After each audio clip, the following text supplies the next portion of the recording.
Thank you, everybody, for being here. It is 6:30, so we're going to call things to order. It is 6:30. Call to order the work session for the city of Tenino for Tuesday, March 10th, 2026. We have a couple things on our work session, the 2026 budget recovery plan review, and then John O'Callahan had asked me to be on here to discuss Senate Bill 6110. John, you want to do that? We start that. Yeah. We can do the numbers first. It's up to you if you want. I didn't know whether you were. I'm not in a rush. Go ahead and start, and then we'll. Okay, good. You guys start. Okay, we'll start. Start with the hot. Okay, I just wanted to start out by saying a couple things before we get started on this. I know this whole budget issue is a budget and policing discussion. It has been very difficult. We inherited a financial crisis. We have diagnosed it honestly. We have a plan to fix it, and we are executing that plan. The people now calling for more study in history and more delay is discontinuing the crisis, and it's getting worse. If you look at our 5-year history, well, 5-year history is the problem. Interfund borrowing never properly accounted for a total of $1.6 million draw from this water and sewer funds. We gave a 35% pay increase for police officers, which is well deserved, but probably not fiscally responsible. This is my opinion. Water and sewer funds were drained to cover general fund overspending, which created another crisis because we drew down those funds so much now that we have problems with any problems in our water or sewer system leaves very little room for us to make any repairs properly. So the crisis is really twofold. It's not just our general fund, it's all those funds that we had to borrow from. And the city started 2026 with $148,000 and $148,304, $101,696 below what we really should have in our starting balances. So if anybody, I heard conversations about taking a look at our 5-year history. Some of these things are a little complicated. We could probably spend the whole meeting here just talking about the 5-year history and looking at it. I'm more than willing, if anybody wants to look at a further detail of our history, please just let me know and come in and we can talk about that, because there's a lot of intricacies in that you need to know if you want to clear 5-year history. So to me, what irresponsible is knowing the city cannot make payroll in the future without properly dealing with our budget and doing nothing, continuing to spend $347,000 more per year on policing than comparable cities our size, watching the reserve fund at zero. We have zero reserve funds while asking to do more studies. What we're doing tonight is the responsible thing. We know the numbers, we have the analysis, we have the peer city comparisons, we have a plan. Responsible leadership means making the hard calls when the numbers are clear, not finding reasons to delay. Talking about the police, this is just overall, we'll go into more detail. Tenino is the only city in Thurston County our size with its own police department. Rainier, larger than us at 2,590 residents, contracts with TCSO, and the sheriff contract saves approximately, and we don't know this number for sure because we haven't had any negotiations, but the sheriff's office, according to what we talked about last year when we talked to the sheriff, saves us approximately $347,000 per year. So this is not a question of whether Tenino deserves good police protection. It's a question on whether we can afford to be the only city our size in the county and actually beyond our county that does it this way. The answer to me is clearly no. And so here's some of the numbers, just very general numbers. Right now, as of March 9th, we have $102,000 in our general fund balance, which is not ideal. In March, our current payroll and ETFs are $212,000 in March. That's the first part of March, not the total March.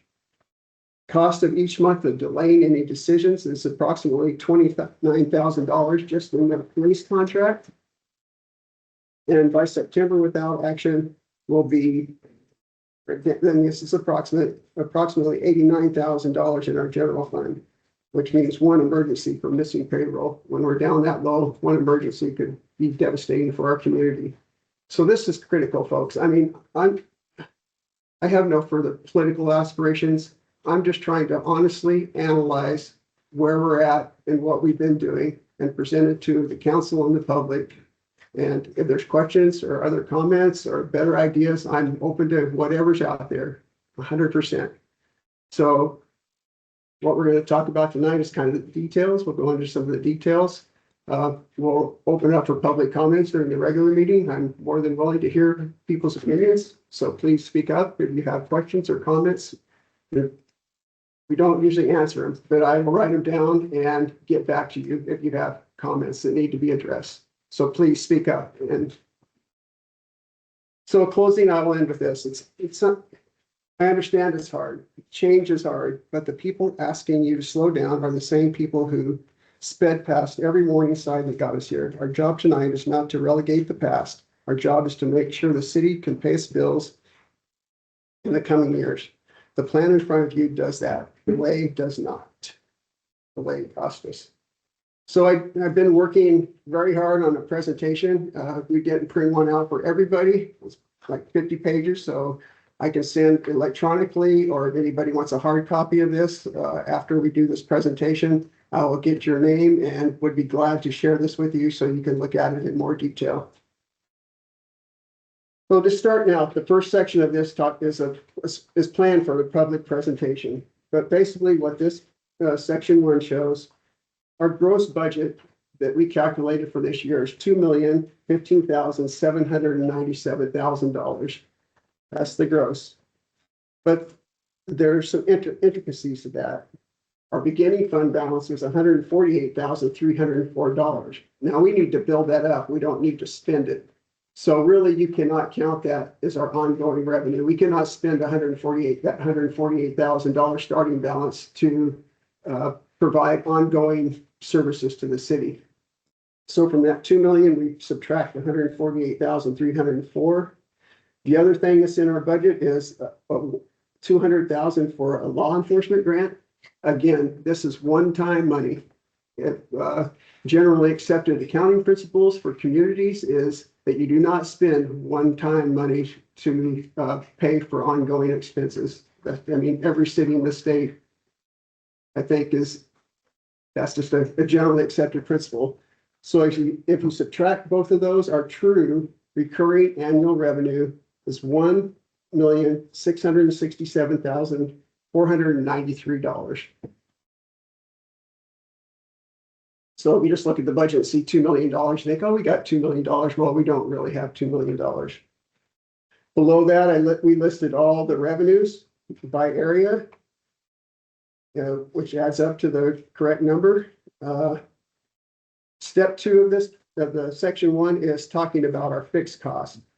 So as most of you know, we have a lot of fixed costs. Electric, we have to pay our taxes, and several things. So I listed those out. Now, the first one is the debt repayment. To repay the debt, we have to pay principal and interest on that.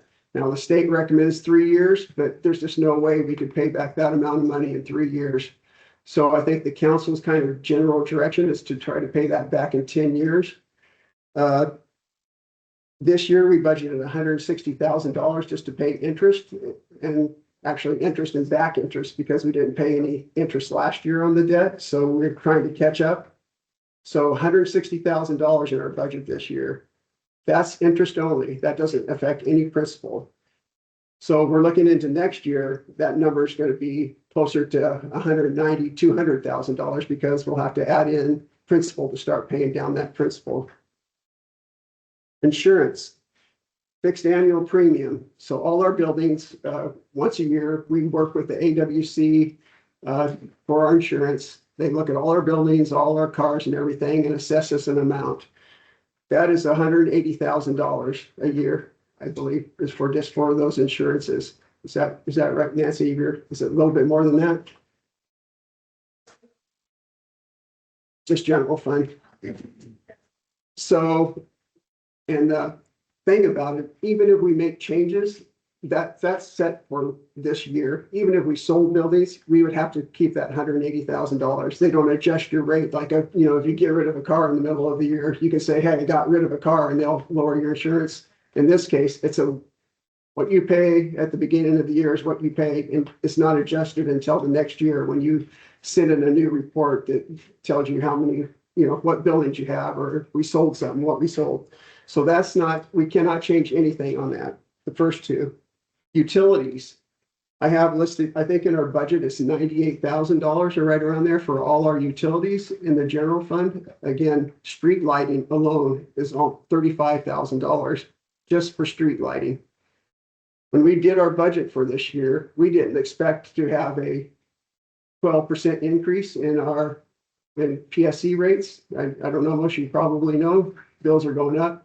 12% is what the rate increases were in January of this year. So I re-looked at that, and it's estimating we have $104,000 in fixed and utility costs. Again, we can't really influence that too much. Maybe a little bit. We could turn down the heat a little bit, but that's kind of another set cost. Legal and court services, we just renegotiated a contract with the county to provide our court services, which will be a savings for us. But if you look at the cost for the city attorney, the prosecutor, public defenders, which are all required, that cost is $135,000 a year. And that's rounded. So another fixed cost that we have no ability to change, and we've actually reduced that from where we were last year. The next two are called fixed costs, but I'll explain a little bit more. IT and software. We have a contract for our IT services and software services currently. So the cost of that, again, this is approximate for general fund, is $152,000 a year, which is a lot. Now, they're not fixed costs because we could go and look for other providers, and we already working on that. But until we change that, that is the cost at this point. So we're working on this one. We're working on trying to reduce that one. So we're talking with our current provider. And the other thing, I've been working on talking to Tumwater to see if they could provide us some of these services at a reduced cost. I have a meeting on March 31st with them. So we are working on this one, trying to get that down, but it's a lot. It's not as easy as it looks like to say we want to change it. The other one is fixed obligations, such as our planning contract, our audits. We have a contract with fire and EMS. We have state dues, elected stipends, vehicles. We don't have vehicles under well, I guess we have any vehicles under the general fund. I don't think we do under the general fund. But I've already taken some of that out. That 200, what it shows is 255,000 in other obligations. We don't have an audit this year, which was included in our budget because we thought we were going to have one. So I removed those costs out. And I will let you know, I've already put the paperwork in long before this was even planned to reduce the mayor's compensation by 33%. My philosophy is if we're going to ask everybody else to take a 30% cut, I should be the first one to do that. So I've included that in this information on where we stand. So if you take all those fixed costs, our remaining amount of money that we have to run the city is $728,898. So that's all the salaries in the general fund and any other non-fixed cost, which I can tell you is not much. So what are the structural problems we have to fix? The city spends more than it earns every year right now. If you looked at the true revenues we're collecting, we incur revenue of 1.667 million, and expenditures right now would be 1.651 if we got the sheriff's contract at the rate we estimated. So with that, even with that, we would only have a $15,000 surplus in 2026. Next year, we got an ag park loan, and I don't know the exact payment on that, but I'm guessing it's up near $80,000 a year. It's a $1.2 million loan. Now we do get some revenue from the ag park, approximately $35,000 for lease, but we're going to have to.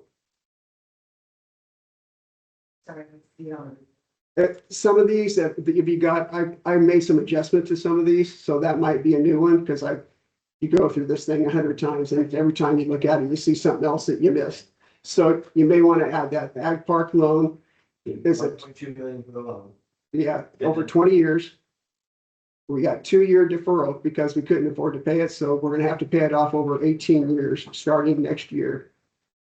That's 80,000, about, I'm guesstimating at about 80,000 a year to pay that loan off. We're getting 35,000 in revenue currently. If the meat processing facility goes in, we could possibly raise that when that processing facility comes in, but right now, the revenue we're getting is from the north building, 3,000 a month. So since it wasn't 1 year, and that was one of my questions, do you know what the interest rate is on that 20-year after loan?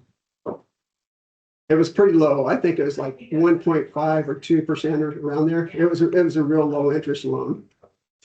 Yeah, we can look it up if you remind me. I can tell you, but it's low. It's way below what the market rates are right now. The second structural problem is the $1.6 million debt. We didn't have any, we couldn't, that's done with, and I don't want to go in the past, but we have $1.6 million in debt that we have to start paying back. And I already mentioned that. I already mentioned this too. We have 0 reserve funds, which puts the city at great risk. With no reserve funds, if we have one emergency or one significant expense that we have not anticipated, we could be back to bankrupt again. We have to build a responsible reserve fund, which in my estimation should be around $250,000 if you look at kind of the standards that cities are expected to have. So we're at 0 now. So we have to build that up to $250,000. Another huge cost, and this money will have to come out of our general fund to do this, or I got some other options to look at, but generally we have to take that out of our general fund. So solutions. Talk about a contract with the sheriff's department. Again, we have no contract. All I want to do is ask them what it would look like and what kind of coverage to bring back to the public and to our board to consider. Additional structural cuts require long-term solvency. The sheriff's contract alone doesn't produce enough savings to really save us. It helps us in 26, but if you look at forward into 27 and 28, our starting balances start going down again. And I've mentioned this, even though we're saying we need to do a 25 or 30% cut in this year to get back on track, we're going to have to look at doing more next year to really get us in the right direction and really stabilize our general fund. Yeah, just briefly, I want to mention all this talk about the general fund. I mean, when I came into office, there was deficits in our street fund. It's not properly, I mean, we're doing okay. We're not in the hole, but we don't have proper monies in our street funds to really do what we need to do. And the other one was our capital improvement fund. It was like $900,000 less than what was on our books. And so both of those funds, even though they're okay and it's not going to cause us to be insolvent, they're both funds that we need to work on building those funds back up over time. So there is just so many things like that's why I talk about the intricacies of our budget. Unless you're working with this stuff every day, you may not realize these things. So it's very important you got to look at a bigger picture than maybe what you see on the paper sometimes. So I encourage anybody, if you have questions, to come in. Part 3, we talked about this in our meetings. There's a new law passed, House Bill 2015, that allows for some 1/10 of 1% tax that you can the council can approve, which would bring in about $45,000 a year. Now, I know there's a question, if we went with the sheriffs, would that still be there? Yeah. Yes, my understanding is it would be. We can use the tax increase. We cannot use the grant part of it, but I'll double check on that. So if that's possible to get that, no matter what we decide to do, I'll double check on that. But what I understood was you could still use that second 1/10 of 1% for that to help pay for policing. So Tenino's taxable retail sales between 23 and 24 declined by 3.5%. 25 numbers are not out yet. They don't come out till the middle of June, so I don't know what our sales tax are doing, but all I can tell you is our sales tax declined in the last 3.5%, and that was pretty common across a lot of cities. I think ours was even smaller than a lot of them, but 3.5% sales tax for us is a significant amount of revenue. If the decline continues, revenues could fall even more, which we're going to have to take into consideration.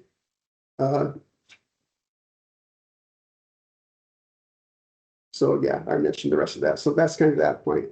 So the honest message for me to you is we got to look at this. We got to look at this contract with the sheriffs. I know it's controversial. I know we've had a police department for many years, but we have to consider it. That doesn't mean we have to do it, but we have to consider it. We have to have accurate numbers, understand what service they can provide and how. And that's all I'm asking the public is listen to it. Let me go talk to the sheriff and listen to what they say, and we can make an informed decision that way. So yeah, if you look at the next step on that section 1, what does the future look like in 2026? We would have ending balance of approximately 164,000 rounded. In 27, that would drop to $86,000 rounded. 28, we would be at about $51,000. This is if we went with the sheriff with the estimated cost. So none of those is a positive picture because we really need to have $250,000 all of those years, but we're still going down in our ending balances. So that's kind of the section 1, the kind of the real brief public overview without tons of detail. It's just a high level. I do have several sections on the budget summary. Again, it just goes into more detail on what I just talked about. Like on the fixed cost and details by area, what the fixed costs are. So that's, I don't think we need to go over that. If anybody has any questions again, feel free to contact me. Section 4 is the 5-year plan. So we looked out, like I talked about at the ending revenues. So we have a 5-year plan identified in here with the interfund debt schedule at 1.6 million. I estimated 3% over 10 years. Talking to Jeff today, he said he thought what we base that interest rate on is the interest rate we can get from the LGIP, the local government investment pool that we invest with the state. So the recommendation from the state is you charge the interest that you could get in that account. I thought it was down around 3%, but I believe, Jeff, you said you look at it, it's around 4%. So again, this is an estimate, but we kind of have to use the rate that we could get from that fund to base our interest rate on. And I think the point with that is that we don't have a fixed interest rate we have to pay back. It's variable depending on how the stock. So next year it could be different. So yeah, so it just goes into what I just told you, how we have those reducing ending balances. We're section 4, 5-year plan. This may, I don't have pages, and this may be another one that I added because I thought we needed a. Yeah, for some reason it doesn't show pages on the. So the 5-year plan just kind of shows you where our beginning balance is, the interest we're paying on that loan, and does it year by year through 2030. On the next page, it shows the sheriff's contract, what that would look like, assuming starting at $375,000, what that would look like. It assumes a 2% growth in the cost per year in the sheriff's contract. I did, when I looked at this, I assumed we would keep the police officers building for the sheriffs to use if they're going to be in our community. that they would use the current police department as a substation, which I think is great for all of us because it keeps them here, gives them a place to work. This amount, it's $11,000 to keep that, basically electricity and upkeep on that. That's, again, negotiable, but that's what I did. Other operating gross, we estimated operating costs, we estimated a 3% growth rate. And I think this is something with all the cities. We get approximately a 2% revenue increase every year from, we can do a 1% tax increase and then just a normal growth in like new housing and stuff gets us some additional revenue.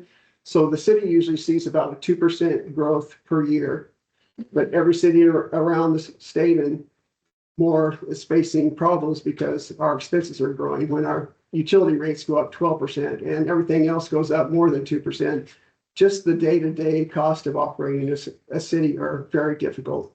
So just something to realize. If we didn't have any of this debt, we would still be struggling to keep up with the increased cost with what we get in revenues.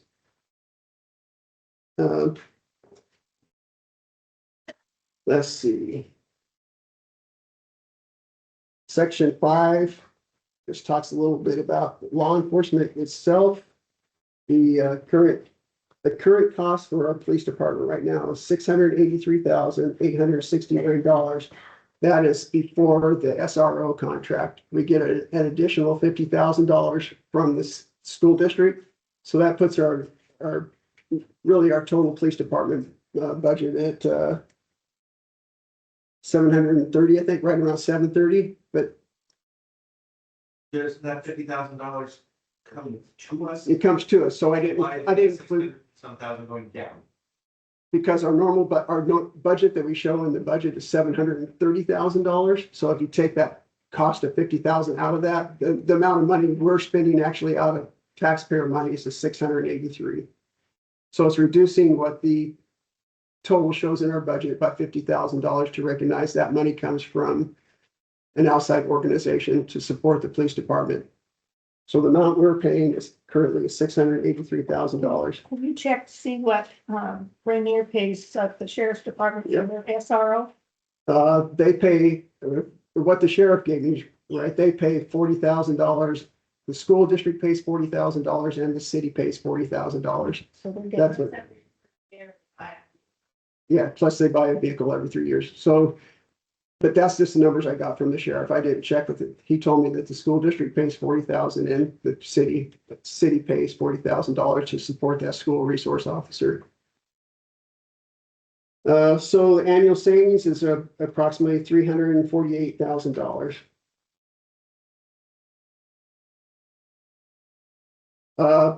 The next section, again, tell me if you don't see that in the one I sent you, because I did some updates on this, Dave.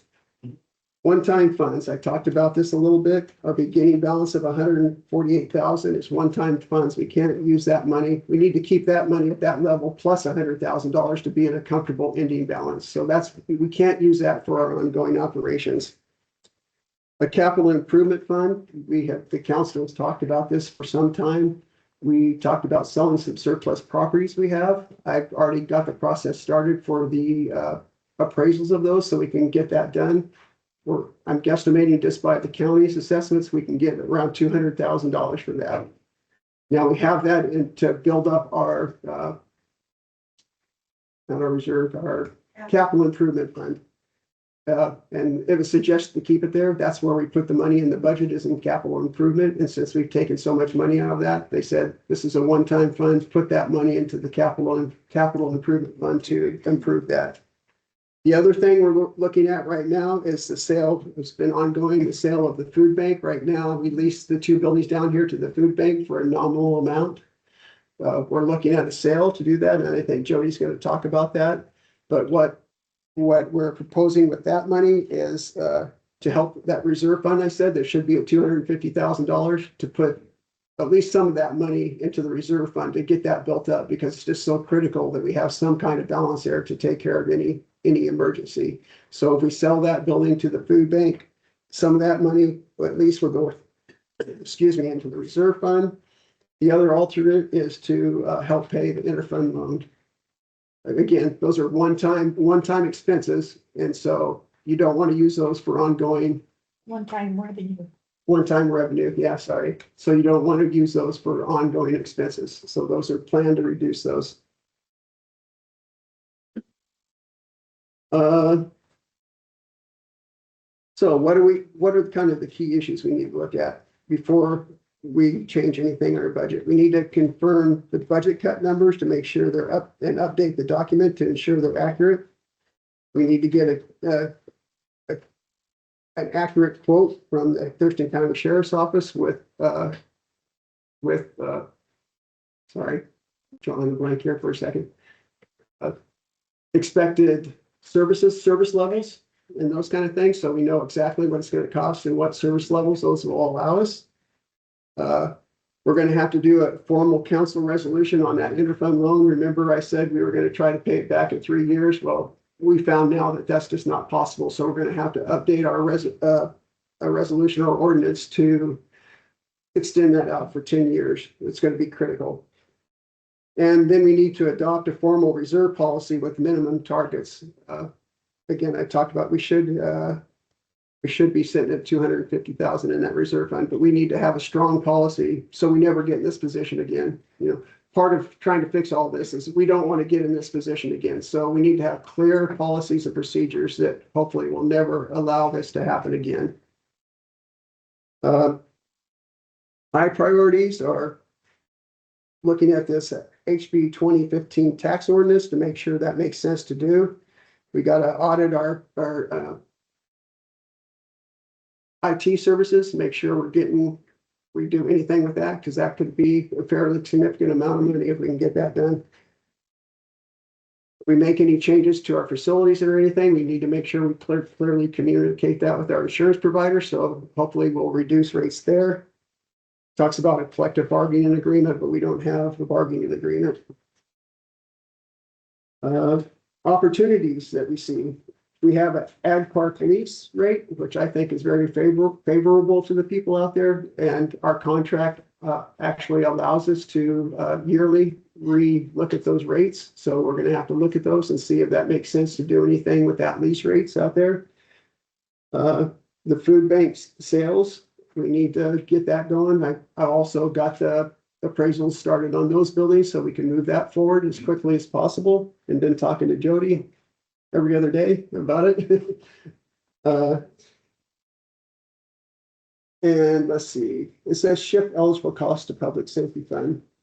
I think the public safety fund, we just use it for providing services, no matter how we do it, it's going to go. If we stay with our own police department or the sheriff's, that public safety money would stay to pay for those services. So I don't know, I wouldn't call it a shift of funds. We just continue using the public safety funds for paying for police services. And I talked about this again, the collateral damage on all of this is our water and sewer funds. We did a rate study in 2023. We went back and looked at that rate study, and there was $5 million included in there that I don't think is reasonable in our rate study. So we have to go back and do another rate study to make sure our sewer and water funds remain solvent. I don't know what that's going to look like. I can't tell you, but I just know we were going to do septic receiving. They estimated we were going to save $2 million for that. And so that was included in the rate study, which is not going to happen. And then there was, I think, $3 million for connection fees. And I believe that reason that was put in there is because they're planning on looking at doing a significant development up on Lemon Hill that we thought was going to bring in a bunch of new houses, which when they looked at it, they said it wasn't feasible for them to even put water and sewer up there. So $5 million in there right off the top that was included in those rates is not going to be there. So we have to go back and relook at that rate study to make sure we have accurate information. We've got a much better system when we do this one that will allow us to make adjustments on the go, kind of like we do with our budget. The old rate study was a one-time study. If something changed, you don't have any way of fixing it unless you go back and do a whole new study with the company. We're going to get software that allows us to, if we find a change, something happens and we have to change it, we can instantly go into the software, put that change in there and see what that means for rate studies. So I think for our citizens, we'll provide much more accurate information and up-to-date information on our sewer and water costs. The next section, I talked about cuts, what things additional cuts besides the police services, if we choose to do that. I already told you, I've already put in to cut my compensation by $6,000 a year. That's a 33% cut. I eliminated all education and training, which I don't know is a great thing to do because you got to keep up on what's going on in our cities. And so to cut all those, I believe there's some risk, but that's kind of where we're at. We have a contract for services with South Thurston Fire EMS because the city does not pay taxes on our buildings to the fire department like normal citizens do. We had a contract with them to give them a little money to provide those services for us. In turn, we were going to charge them for water. When they did training or anything, they were supposed to say, hey, I used X amount of water, and we were going to charge them. I talked to the chief and he says, I'm willing to forgive the $10,000 if you're not going to charge us for water, which I think the city makes out like a bandit, actually, because they would never use $10,000 of water. So I eliminated that $10,000 to the fire department. Pool donation, again, this is another tough one. The city has always put a little money into the pool fund to help keep it solvent. It's only $5,000 that we budgeted this year. I took that out of there. I think we can still make a go of the pool, but when we're in spots, I was trying to find every $5,000 or $1,000 thing that we could cut. And then I talked about this also, we don't have an audit for 2026, so I took that, what we had in our budget for an audit. So that was essentially it's $27,000 total in just other cuts that we made for this year.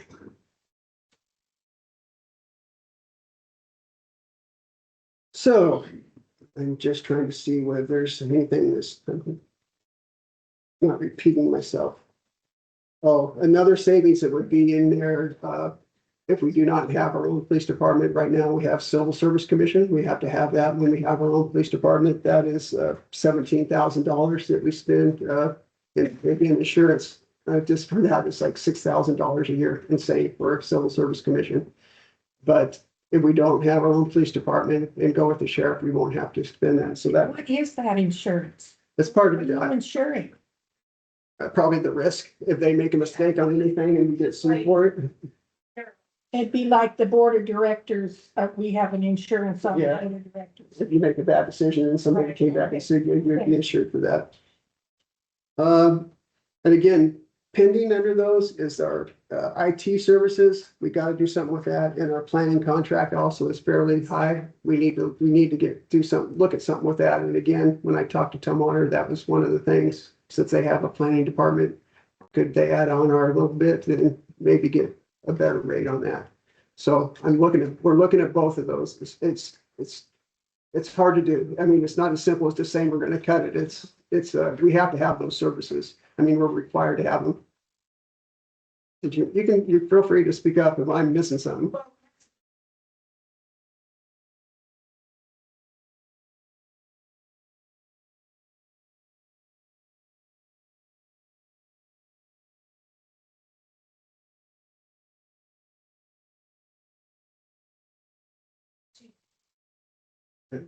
And you can see all around the things that are going on with the cybersecurity, and what was it, Atlanta or something just got hit with a huge. But every day you see some cybersecurity thing, so we just can't say we're not going to do it. We got to have security, but if we can find a better way or a more efficient way, we're all for that. The next part is this talks about some of as far as police departments. It goes through some of the other cities. Of course, we talked about Rainier. They are already contracting with the sheriff. At least their mayor says they're happy with that. I don't know what the people say, but we're talking to the mayor. Well, they don't have the downtown business core like we've got either, you know.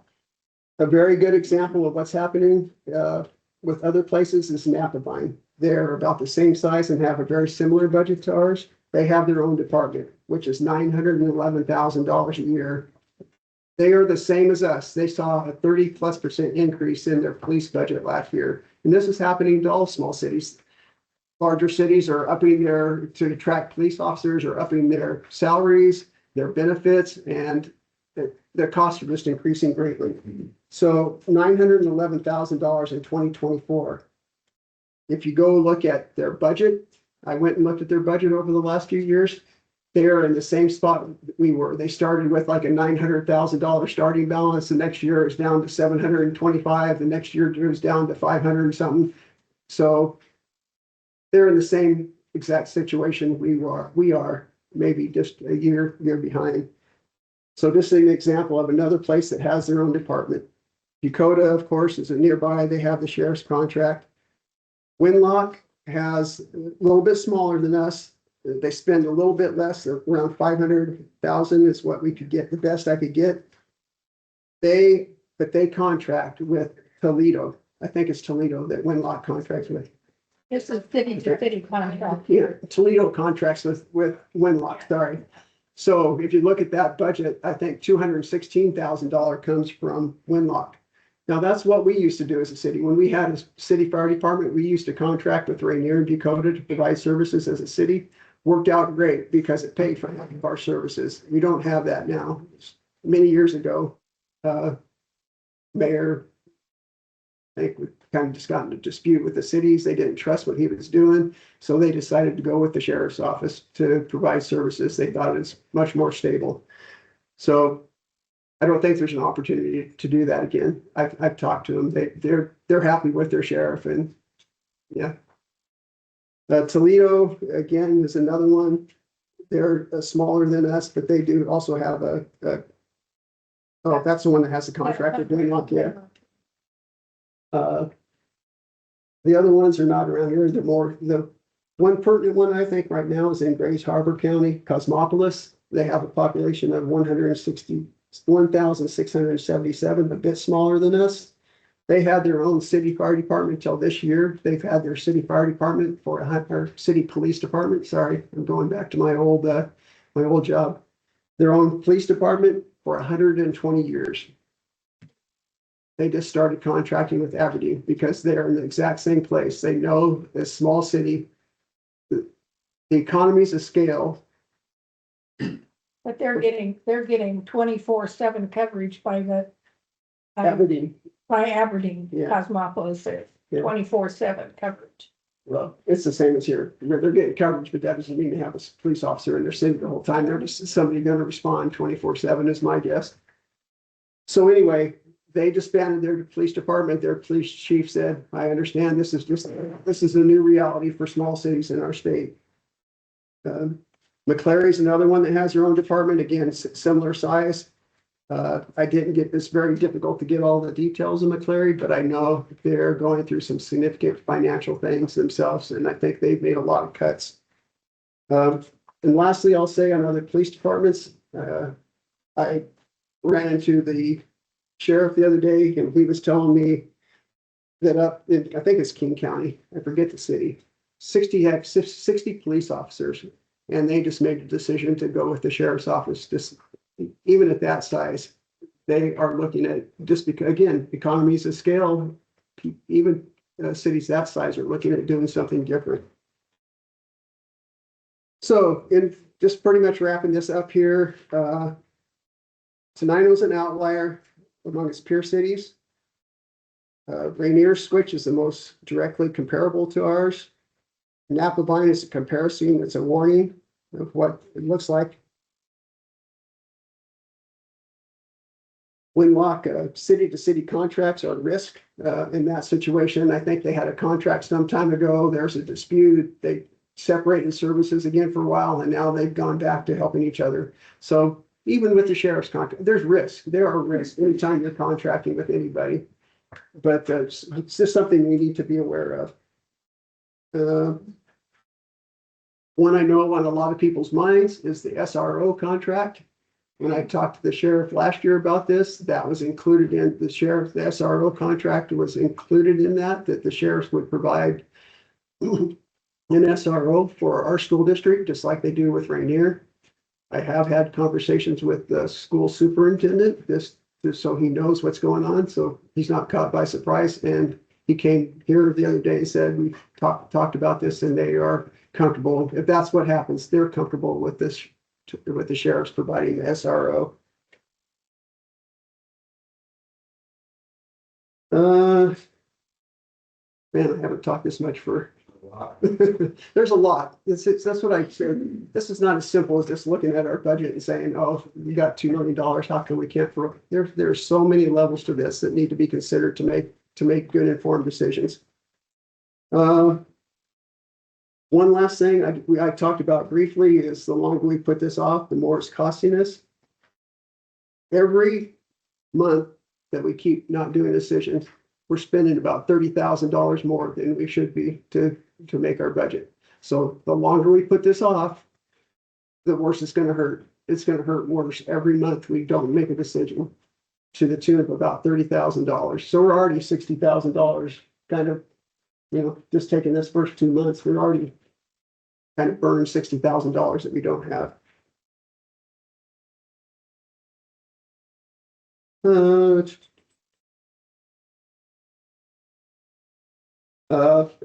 Again, I want to reinforce it shows in this paperwork that we're not insolvent until like 2029. But the term for insolvency in here is we have no money, zero. That's not insolvency in our case. We have to have a starting balance at 200. So if you see insolvency in here in 2029, that is not reality. We'll be insolvent next year if we don't make significant changes. So I just want everybody to be clear. If you're looking at this and it says, oh, we got till 2029, we don't have till 2029. We would have $0 in 2029.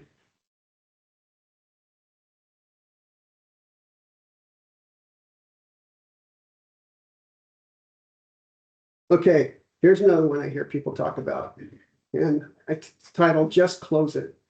Well, we could close our park. Kind of. I don't know how we'd actually close the park, but we could close the pool. We could close the public library. We could close the quarry house. We could close the ball fields. We could close the depot museum. We could close the ag park. But you don't really realize the savings in all those. They're not a dollar for savings. If you look at our budget and it says the quarry house, we have budgeted, I forget what the budget. Anyway, the quarry house, for example, we make more revenue on that than we spend in expenditures. So if we close the quarry house, we'd actually be losing money. So you have to carefully analyze each one of these. If we say we want to close the park, well, first, how do you close the park?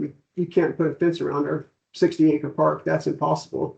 And even if we could close it somehow, we still have to keep electricity on to some of the buildings to make sure they don't freeze. We still have to keep it safe. People are going to be in there, whether you say it's closed or not, using the walking trail and Oregon Trail Days. You want to close our park and say Oregon Trail Days can't use it? Another huge income. So it's not as easy as just saying close the park or close the quarry house. You've got to look at the details again to see what you're actually savings. When I looked at all the buildings, the only one that would really actually be a bit of a savings, and I'm not suggesting we do this, but would be the library, because the cost and what we've saved. So I'm not saying close it. I'm just saying everyone we look at. Yeah. It's like $30,000, Yeah. right? Yeah, well, the library's in a bad spot too. They're looking at making huge cuts. I'm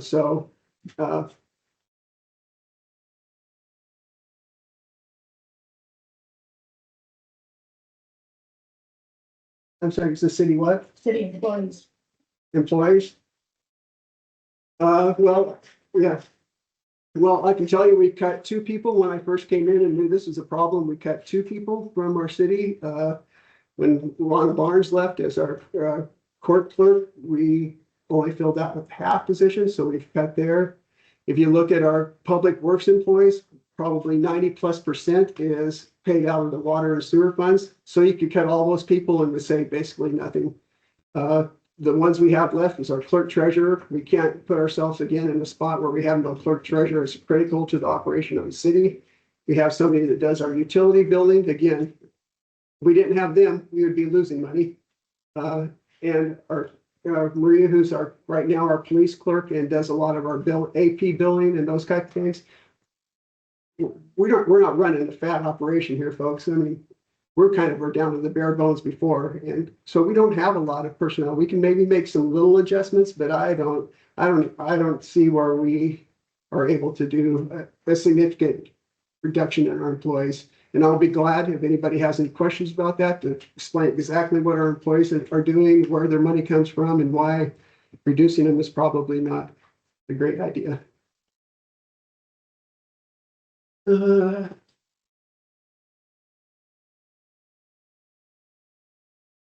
is kind of the base outline of what I wanted to talk about. We're almost at 7:30, so I'll give John hopefully a little bit of time. So anyway, that is kind of the presentation. I want you to know I am open to any and all comments. I will spend all day with somebody if that's what you need to figure this out. I have nothing to hide from you folks or anybody in this city. I'm just trying to give people information, do the right things, and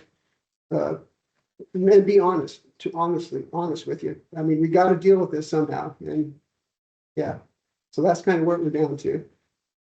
Thank you. Okay. We got, I need to get a drink of water.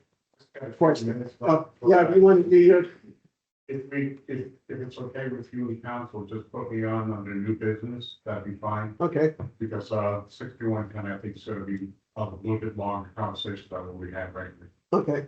Thanks. I am going to run down and get a bottle of water. Yeah, well, pointed out, it wasn't me, so we need more time. We got a few minutes. Is there anything out there right now that people want to ask about? We usually don't do comments, but since we got 8 minutes and I'm glad to. Yeah, a couple of us signed up to comment. Mhm. Matt, Mhm. um, You don't really need to speak our systems down, so you don't need to use the mic actually. so for those that don't know me, I'm Dave Champagne. I own Castle Realty here in town. And, yeah, John, We miss you, John. John's back. and, so, yeah, you know, I sent in a letter when I heard that you guys were talking about potentially eliminating the police department. And I read it. You read it. Thank you. Appreciate that. And what I said in my letter was what a lot of people feel when they first hear this too, which is, there's certain non-negotiables. We gotta find it somewhere else. But I think it's important to recognize that, because Jeff took his time to come into my office on 2 different occasions and at least educated me on the broad strokes, so I did understand where our revenue and our debt and where the shortfalls are. That was important to know, because there are consequences for not dealing with this, and they are not pleasant. So Jeff encouraged me, because I had a lot of questions, and he didn't have all the answers, and he encouraged me to dive deeper, so I did. And Pam and I got together on a couple different occasions, spent hours reviewing budgets from last year, from this February, and then even the budget that was attached to the agenda today, we looked it over. And your presentation was extremely thorough. I mean, that was, you answered a lot of the questions that we had, but not all of the questions. Okay. I don't think you could, in this setting, answer the questions that people will ask. I mean, I just was like spitballing, jotting down a lot of the things you mentioned. You know, where could we find the money? You know, how much money is going into parks? How much money is going into employees? You know, the numbers that we've seen don't break it down as much as it needs to be, or at least in terminology that the layperson can fully understand. And it's not going to happen in city council meeting with people coming in. There's just too limited time.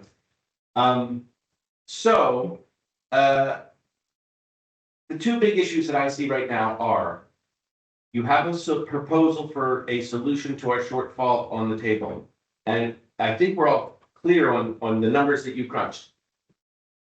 But that's all predicated on the budget being as accurate and understood as possible. I know you have a budget committee that their job is to analyze those details and really crunch them out. Who is on the committee? The budget committee? Finance committee? Finance, and you guys go through that budget, and do you understand it enough that you feel you put your name on that and say, yes, this is accurate information as much as humanly possible, and you understand where all the money is? We meet every 2 weeks to talk about this. We Okay. never used to meet like once a quarter. We've been meeting every 2 weeks to talk about these exact issues and explain everything I presented to you. Got it. And I heard an invitation that anybody could come in and sit down with you and go over this and ask all the questions that they have.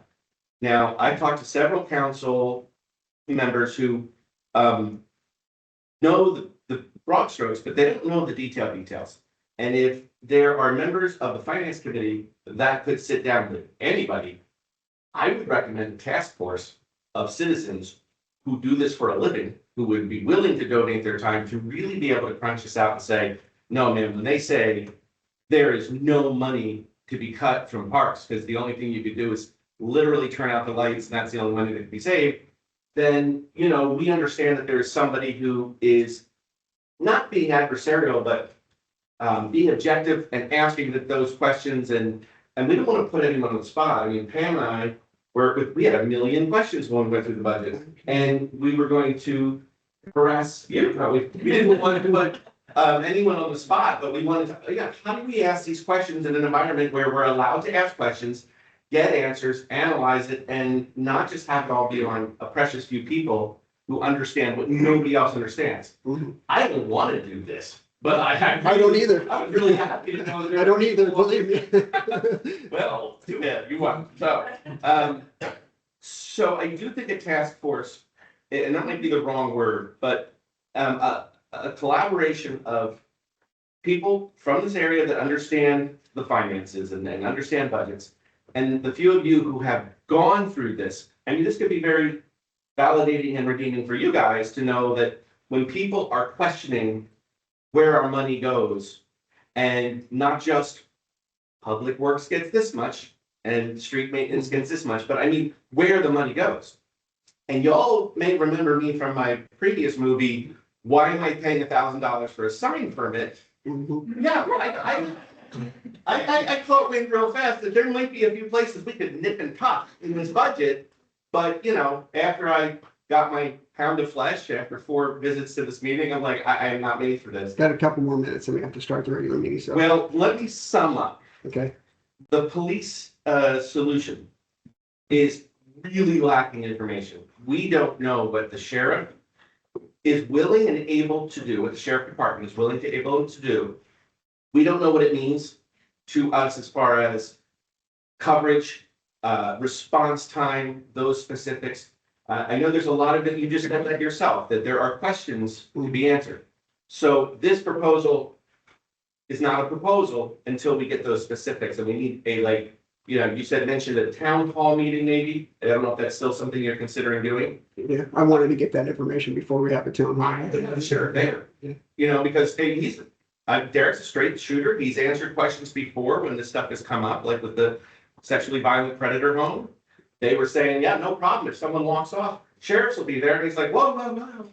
So I do expect, and I know we're watching the clock, but I think everybody wants to make sure these points are heard and said. I'm speaking for a lot of people, so. And you can have additional time when we get our meeting into public comments, I'll allow you another few minutes, so Okay. if you need it. There are also questions, not just about where the money goes, but revenues we receive.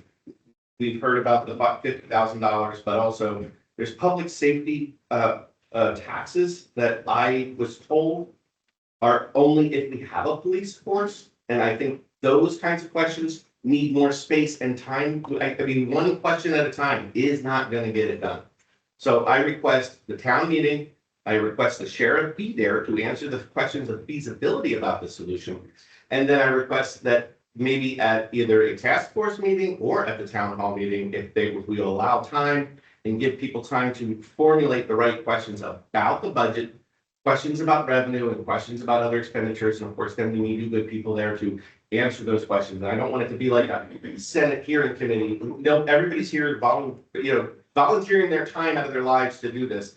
That is appreciated. So when you hear questions being asked, and a lot of them will be asked before most of us want to give up our fundamental protections, which is our police department. Not that we're not willing to look at all options. Everything's on the table in a crisis. We have to. But I know I can't support that without way more information. Not trying to delay it, but I don't want to make a bad decision after bad decision just because we're desperate, And just so you know, I have a meeting with the sheriff Friday to talk about these very things. Yes. The more information you have there, the less we have to ask, but you know all the questions that we're asking. Yeah, and I've known these, but I know all those questions. As a firefighter, we did contracts and the same thing. It's it's different services, but it's kind of the same thing. Response times are important. You need coverage 24/7 and all those kind of things. So I'm very familiar with what things are important to consider with a contract like that. And we may have further questions. I may not get them all, but I'm going to do my best to answer all the questions I think are important for the people in the city to know.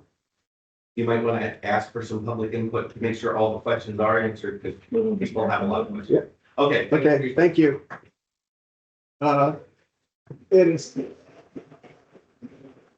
7:30, so I'm going to call to order the regular meeting of the City of Tenino Council for Tuesday, March 10th. Please rise for the flag salute. I think I got it last time, but maybe get you again.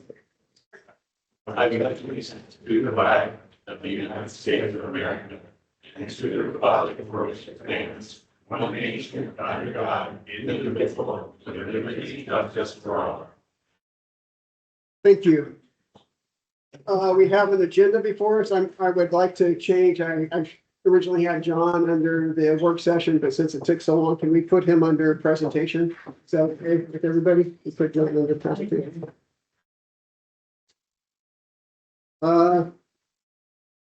Any other changes or anybody would like to add? Hearing none.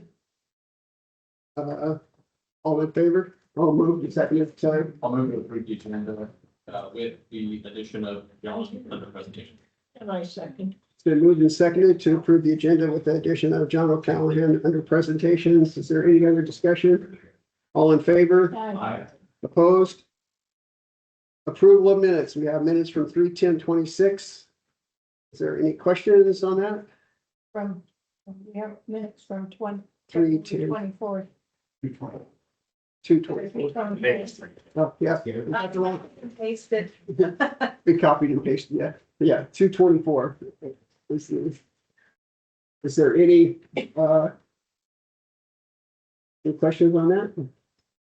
Any motion, was there a To motion? approve the 2026 minutes. I second. It's been moved and seconded to approve the minutes from 2/24/2026. Is there any discussion? Hearing none, all in favor? Aye. Opposed? Okay, consent calendar. This is a big one. Consent calendar for February 25th, 2026 through March 10th, 2026, consisting of payroll EFTs in the amount of $80,890.70 and claims checks 338946 through 338975 and EFTs in the amount of $131,634.19 for a grand total of $212,524.89. 8,000. Did we have anything unusual in the payroll?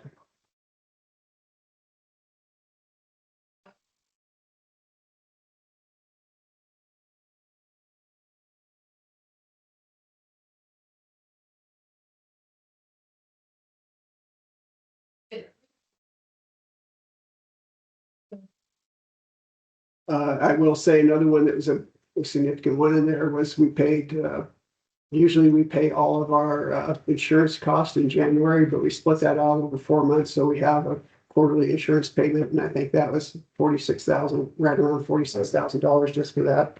That's part of the EFTs. Yeah. So anyway, Move to approve. it's been moved. Is there a second? Second. It's been moved and seconded to approve the consent calendar for February 25th through March 10th. Is there any discussion? Hearing none, all in favor? Aye. Opposed? Okay, no executive session. Presentations, John, you're on. As I'm accustomed to public speaking, as you'll know I am. Oh, this is. Yeah, we can just talk. Okay, some of you guys know that it's been rather important to me. And over the last few years, there have been multiple companies. Power of e-bikes have gone from just 20 miles an hour to I can take one, go over the hill at 50 miles an hour without losing speed. Okay? The state of Washington has had a set of basic, really basic stuff, just like everybody else did, class A, class B, class C, so on and so forth, but no real teeth in anything about e-bikes. Uh, Senate Bill 6110 was approved overwhelmingly. Went over to the House side. They changed some of the things. You probably have seen it. So it's engrossed Senate Bill 6110, which means it has to go back over to the Senate. I do not see the Senate not moving it forward to the governor's signature. What I do get some encouragement from is that on the House side, the Senate was a little bit more strict on what they were looking at, but the House side is saying, well, maybe we need to be a little bit softer so we can encourage. The last few years, Washington State has been trying to push everybody into electric vehicles. These are a great alternative. And they're different, again, the categories will stay basically the same. What I'm hoping to see, if I can get on that board, and let me go back to that part, if I can get on that board, I can help guide the state of Washington from doing the things that New York, New Jersey, Florida, and a whole bunch of others, right? California have been doing. For example, in California, if you're caught riding anything above a class C and the officer just in the right kind of move, you just lost your bike. Period. They impound it. Okay. Now, if you're driving around in your car and you get caught doing something stupid in your car, they don't impound your car unless there's a whole lot of other stuff that goes along. You get a ticket. New Jersey, they're trying to say you have to have insurance. I do agree that there has to be insurance, but the insurance industry has to be brought into this because there is no insurance for e-bikes. They haven't figured out how to do it. And I think they haven't figured out how to do it because there really isn't a whole lot of rules and regulations on it. We hear people saying, or at least I do, that we should be wearing full face helmets. You know, on the lower bikes, just a regular helmet I think should do, the class A and B, because they only go up to 20 miles an hour. But anything above that, mine will do 30 miles an hour. I came down the trail one day doing 25, and I was eating bugs. I don't go on the trail anymore because I don't feel safe with my bike being on the trail. But mine will do 30 miles an hour, which means if I go too fast on this road right here, I can get a speed ticket. Okay, but I also feel safe keeping up with traffic. That's where some of the things that I want to be able to see happen is to increase some of the speeds. So let's say all North County, most of the road that you need to take to get to work are 35 or 45 miles an hour. By increasing the amount of speed that those bikes can do instead of just 28, which is right in between, let that bike do 35 miles an hour. So on and so forth. There's a lot of different little things that I feel need to happen. I've been watching this stuff. I got my first e-bike 5 years ago. I'm on my second one right now. And I've been watching all the rules and regulations on this stuff. So what my ask is, and I've already talked to Dave about this before, is if I can get this council and the mayor to write a letter of recommendation if it's needed, or at least if we get a call, say, yes, we've talked with John and that we think it'd be good to be on this council. Some of the qualifications, some of you guys know, I was on the Transportation Policy Board just about every time I was on council, which was 6 terms. I've been on the Thurston Regional Planning Council for 12 years, something like that. A little bit of time. Those 2 councils right there deal heavily with transportation. So again, the question that I have is, can I get this council after if you have any questions, to tell the committee as they're being put together that I should be on this council. You guys have any questions? Anybody have any questions? Does this committee exist already? No, That's what Senate Bill 6110 is doing, is putting together a work group through Department of License. But I'm trying again. I'll just let you know, I told John. The that I Senate support it. concurred in the House amendments. It passed 44-4. Really, it was early. I was told it was not gonna be up for until That's not Thursday reading as it. well. Reading it. Thank you very much. You're welcome. Just so that you know, endorsing me, Representative Andrew Parker has told me that he'll write me a letter if it's needed. Sheriff said that he would endorse me. I've talked to Dave on an individual basis. He said that he'd endorse me. I've talked with Commissioner Fournier. He said so. Talked with Ty Messmer. He said so. So there's a lot of people that think I would be a good match for this. So that's why I'm here is to ask for your endorsement. There is at this point no provision for a citizen to be on the committee. But if you're representing a city council or something along those lines, and that's why I've gone to all these different people, that gives me a better leg up on this committee. Okay, Any other questions? Is there a city function that you're thinking you could be included on to qualify you as a city? We could appoint him, I could probably appoint him as some kind of representative on it if we needed to. Yeah, but Okay. if that's needed, then that's something a bridge we can cross, but I'm thinking that just by you guys saying yes, that might be all we need, especially with all the other endorsements that I have. You know, you got mine. On this committee, you're obviously a passionate advocate. Like, is it all passionate advocates, or is this gonna be a free for all from all the various stakeholders, the insurance companies, but See, insurance companies are not part of it. You look at the list of people that they're calling from, insurance companies are not part of it. I've already talked with farmers, because that's where I got my insurance from, and as they've talked to their people, and they don't have anything yet. And I think the biggest reason that they don't have anything, and no state has anything, maybe back to New Jersey, you have to have insurance if you have an e-bike. But there is no insurance company in New Jersey that can insure. well, I think that probably it'll be like 2 legislators. Yeah, they've got. You know, I mean, they'll have a whole list of the different people that would be on this committee. They just haven't, and I can't believe they have not, don't have a private citizen on there. Nope, no citizen. Hmm. You have to represent at least a city in one. Is this gonna be a commission?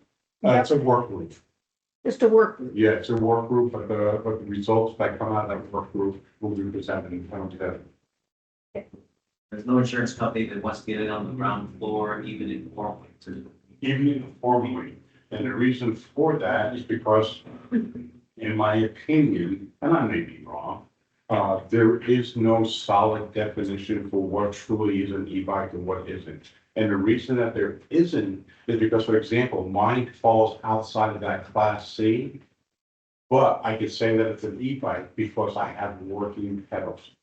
There are other e-bikes that go a whole lot faster than mine that have pedals, but really are more e-motors, which is a whole different class. But I can understand the two classes, and I can understand all the safety rules and regulations that need to be in it because I'm in the fire department and I've done the EMT work and I've seen the accidents and helped get people put in the ambulance because of it.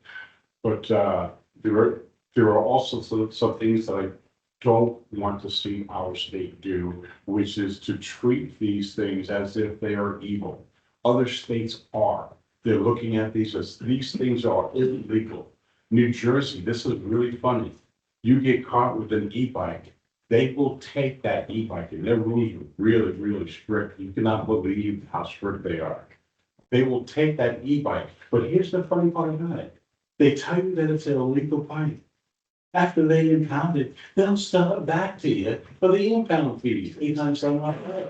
Does that make any sense to you? I think maybe the work group is probably going to set some rules on that kind of thing, and that's what the insurance companies need in order to become involved with it, I would imagine. Yeah, and that's one of the things that will come out of that. So can I mention something real quick? So I'm just looking at the bill summary here, and at the very end, it says any other representative deemed necessary by DOL. So So the angle is to write a letter to DOL Yeah. recommending John Yeah. as the representative from. Okay, Okay, and this is just the discussion part, so I can ask, but it's up to you guys if you wanna move forward with it at this meeting. We just found out that the bill is finally passed, waiting for the governor to sign. Well, it has to be signed by the president of the Senate and the Yeah, chief. you know, we may just put it on for the next meeting. there's not gonna be any problem with that. Put it on for the next meeting. Okay, no, thank you for your time, I appreciate it. And again, one last time, got any more questions, come on, give them.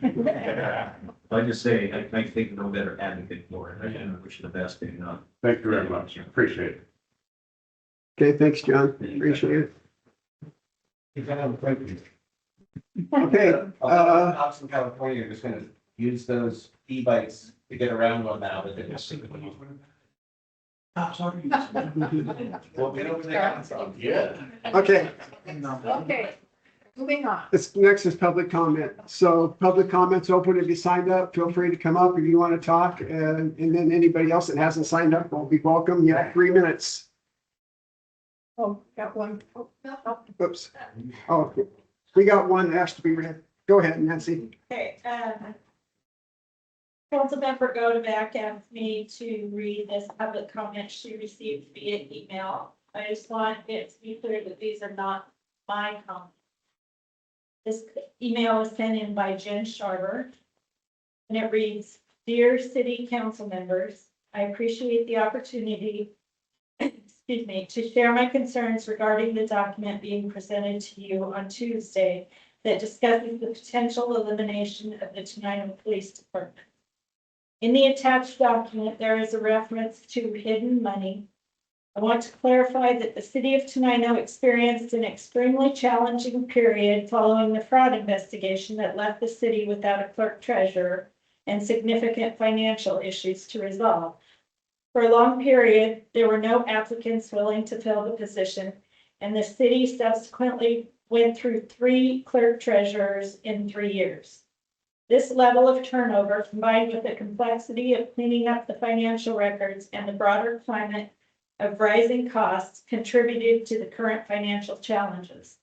It is important to recognize that this situation was not caused by any single individual, whether a former mayor or staff member, and placing blame on one person does not accurately reflect the circumstances the city faced. Prior to Mayor Watterson's administration, the city's budget documents consistently included a 5-year historical comparison.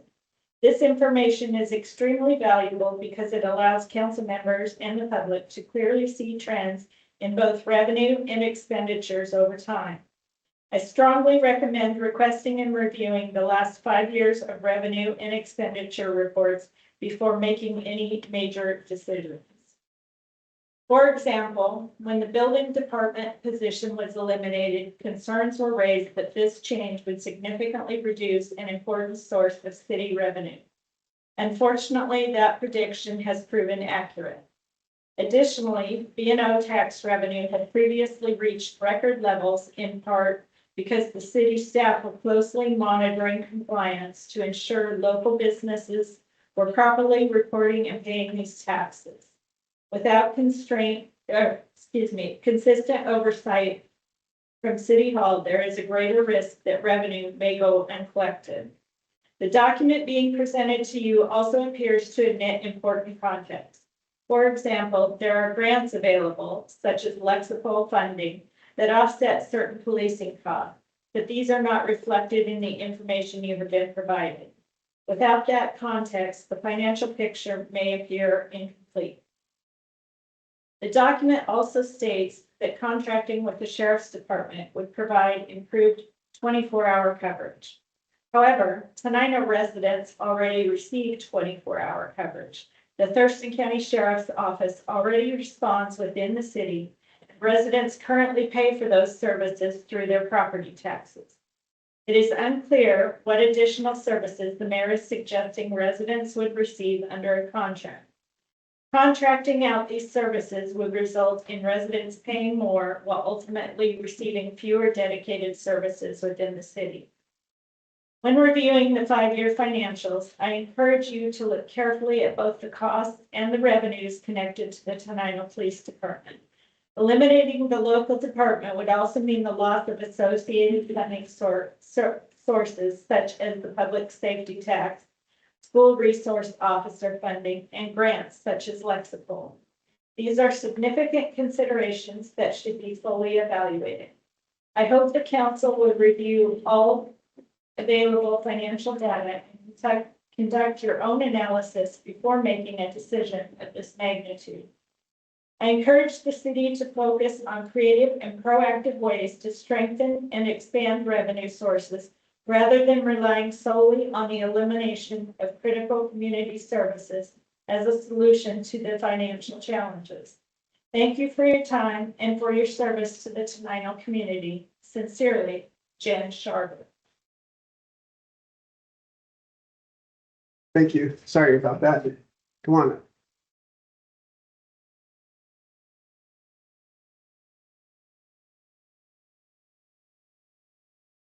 Good evening, Mayor and council members. My name is Tenino Sanchez, and I live at 325 Briar Lane, and I'm the mother of a 7-year-old son who attends Parkside Elementary. Public safety isn't just a policy issue for me. When I was a student at Thurston High School, I experienced a school shooting. And moments like that, you learn very quickly that minutes matter. That experience stays with you forever and changes how you think about safety, community, and the people responsible for protecting our children. Because of that experience, I believe strongly in the importance of having local police embedded in the community they serve. Officers know our neighborhoods, our schools, our kids, and the people who live here. I want to be clear. I respect and value the work of our Thurston County Sheriff's Office. They provide an important service across the county, but a county sheriff's department and a local police department are not the same thing. A city police department is part of the daily fabric of the community. They're here, they build relationships, and they respond quickly when something happens. And in situations like the one I experienced, response time matters. It can mean the difference between life or death. The mayor's proposal would reduce services and increase response time. When officers are already in the community, they know the schools and are minutes away instead of covering a whole entire region. That time matters. Our children's lives depend on it. I also struggle with the logic behind this proposal. Every resident of Thurston County, Tenino included, already pay taxes to support the sheriff's office. The county tax rate is 81 cents per $1,000 of assessed value, and the same for everyone. For my household, that's roughly $435 every year going into the county's budget to support county services, including the sheriff's department. We already pay for what the mayor wants to be paying more for. Now, the proposal asks Tenino to pay another roughly $436,000 on top of those taxes to receive the same single deputy coverage in our district we already get as part of our county system. So the question many of us are asking is simple. Why would we pay more to get less? Ultimately, this decision belongs to you, the city council, and it will determine what kind of public safety our children grow up in Tenino. And parents in this community are paying attention to that decision. When you account for the revenue our police department generates, including public safety sales tax fund and the school resource officer contract, the cost of maintaining our local police department is very close to what the mayor is proposing to send on a sheriff's contract. So what we're really talking about is giving up something extremely valuable, our local police department, and paying more for no real financial or operational benefit. And to be blunt, it's dumb. I urge the council to reject this proposal, retain our police department, renegotiate the SRO contract with the school district, adopt the HB 2015 Public Safety Tax Authority, and consider a levy lid lift and continue building the kind of community where families feel safe raising their kids. Tenino has always been a community that faces challenges head on. We don't walk away from problems, we solve them. Thank you.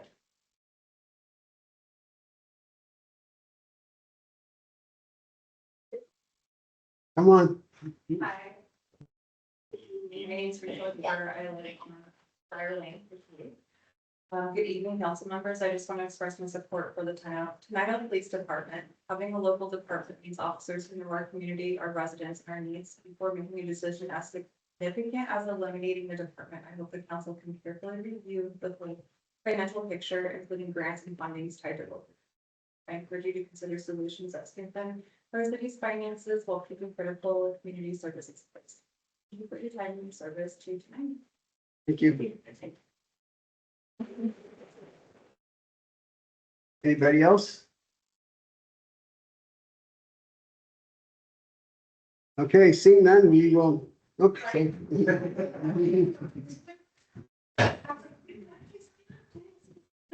I'm just a mom, never come to this before. I always get pissed off at people that say, here's the problem, here's the problem, here's the problem, without any sort of solution. I make cookies and raise my kids, that's my job, I don't have any. Tell us what your solution. name is. Little Country Cookies, and Brianna, Politics. I mean, I know who you are, but the rest of Okay, it. yeah. Where do you live? I'm at 3225 175th Street, Southeast Tenino. I just am super worried about the kids. That's my biggest concern. We moved here because it was safe. I remember coming to town and being, this is such a great town. I'm gonna live here someday. And I did because of how great this town is, like community. And I just really want our kids to be protected. I see what small towns that don't have police in it happen, like who comes there, like even on the train tracks, like there's a lot more people walking along the tracks that don't belong here, and they're falling asleep in the ditches in our neighborhood, walking to party houses, and all they have to do is call the police and they're there, like boom. And I don't know the numbers, the minutes, how long it takes. I just know that, like Janina had said, our police know our schools, they know where they exit, where they come in, like all of that. And I don't know the budget. I need to get more into it. I'm 43. I should know better. I just don't yet, but I know when I go through my bank accounts and I go, I didn't know I was playing for Netflix. What did I sign up for that? And I just think there's gotta be some way to like pull things that matter, because in the long run, you can be like, I was the mayor and I saved this budget money, but if something ever bad does happen, like that's gonna be the guy that was remembered for cutting police. So that's all I have to say. Thank you. Thank you. Any other public comments? Last chance. Okay, we'll move on then. No public hearings, proclamations, old business. Linda brought forth a resolution last time. You asked her to do some work on separating some things there, so I'll let her discuss anything she wants to talk about there. Go ahead and read it. You're the mayor. Oh, okay. Let me get another drink of water before I read this whole thing. We're not asking to pass it, all it's just discussion, isn't it?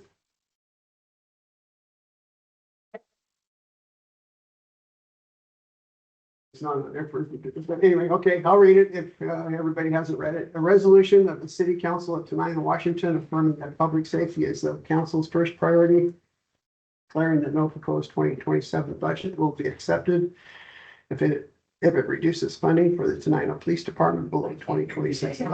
Speak, I didn't. Sorry. Speak up a little quick. Establishing a citywide spending and is that okay? Spending and hiring freeze. Hear what you were saying before. Okay, a resolution of the City Council of Tenino, Washington, affirming that public safety is the council's first priority, declaring that no proposed 2027 budget will be accepted if it reduces funding for the Tenino Police Department below 2026 levels, establishing a citywide spending and hiring freeze without council authorization, opposing any efforts to defund or disband the Tenino Police Department, and directing staff to prepare an ordinance establishing structural, budgetary, and voter protections for the Tenino Police Department. Whereas the City Council of Tenino declares that ensuring public safety is the first and highest priority, and whereas the City Police Department plays a vital, essential role in maintaining public safety, enforcing the law, to responding to emergencies and fostering community trust, and whereas adequate and stable funding for the Tenino Police Department is necessary to support operations, personnel, equipment, training, and community engagement. And whereas the City Council finds the reduction in funding, staffing, or structural authority could impair the city's ability to provide appropriate public safety service during the 27 fiscal year and beyond. And whereas fiscal oversight and responsibility responsible governance require clear expenditure and hiring controls to ensure accountability to the Tenino residents. Now therefore be resolved by the City Council of Tenino, Washington as follows. Section 1, Public Safety Priority. The City Council hereby declares that public safety is protected core governmental service and the council's first priority. Section 2, 2027 Budget Protection. The council will not accept, approve, or adopt any proposed budget for the 2027 fiscal year that reduces funding for the Tenino Police Department below the total adopted 2026 funding levels. Section 3, Opposition to defunding and disbanding. The City Council will not concede to support, or agree with any effort to defund, diminish, dissolve, contract out, or disband the Tenino Police Department. Section 4, Directive to prepare protective ordinance. The City Council hereby directs the city attorney and appropriate staff to prepare and present for City Council consideration an ordinance establishing the following. Permanent establishment. A, the permanent establishment.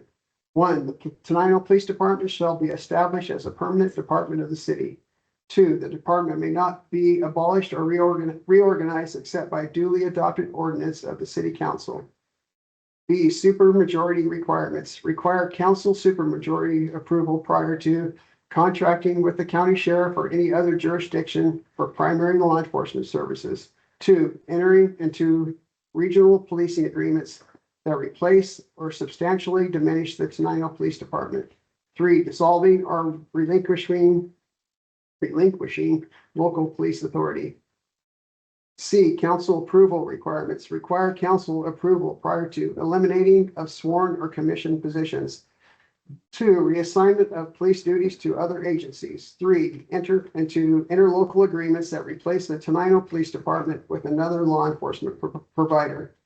4, freezing funded police department positions.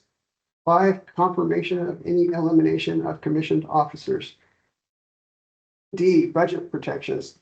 Prohibit mid-year reductions to police department appropriations without council approval. 2, restrict interfund transfers out of the police department budget without council approval. 3, require that vacancies funded in the adopted budget will be filled within a defined and reasonable timeframe unless council authorizes otherwise. 4, establish a minimum percentage of the general fund to be dedicated annually to law enforcement services. E, public safety reserve. Create a restricted public safety reserve fund to be used solely for police department operations, staffing, equipment, and emergency response. F, transparency and procedural safeguards.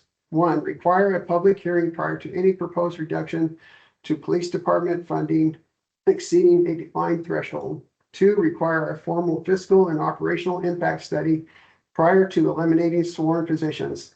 3, require written findings adopted by the City Council before approving any reduction in police department funding. G, voter approval requirement.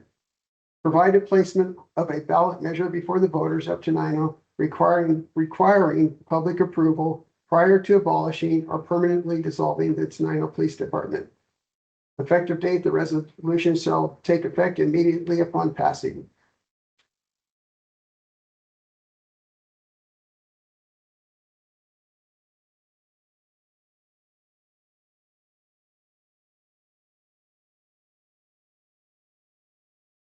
I move approval. I'll second that. It's been moved and seconded. Is there any discussion?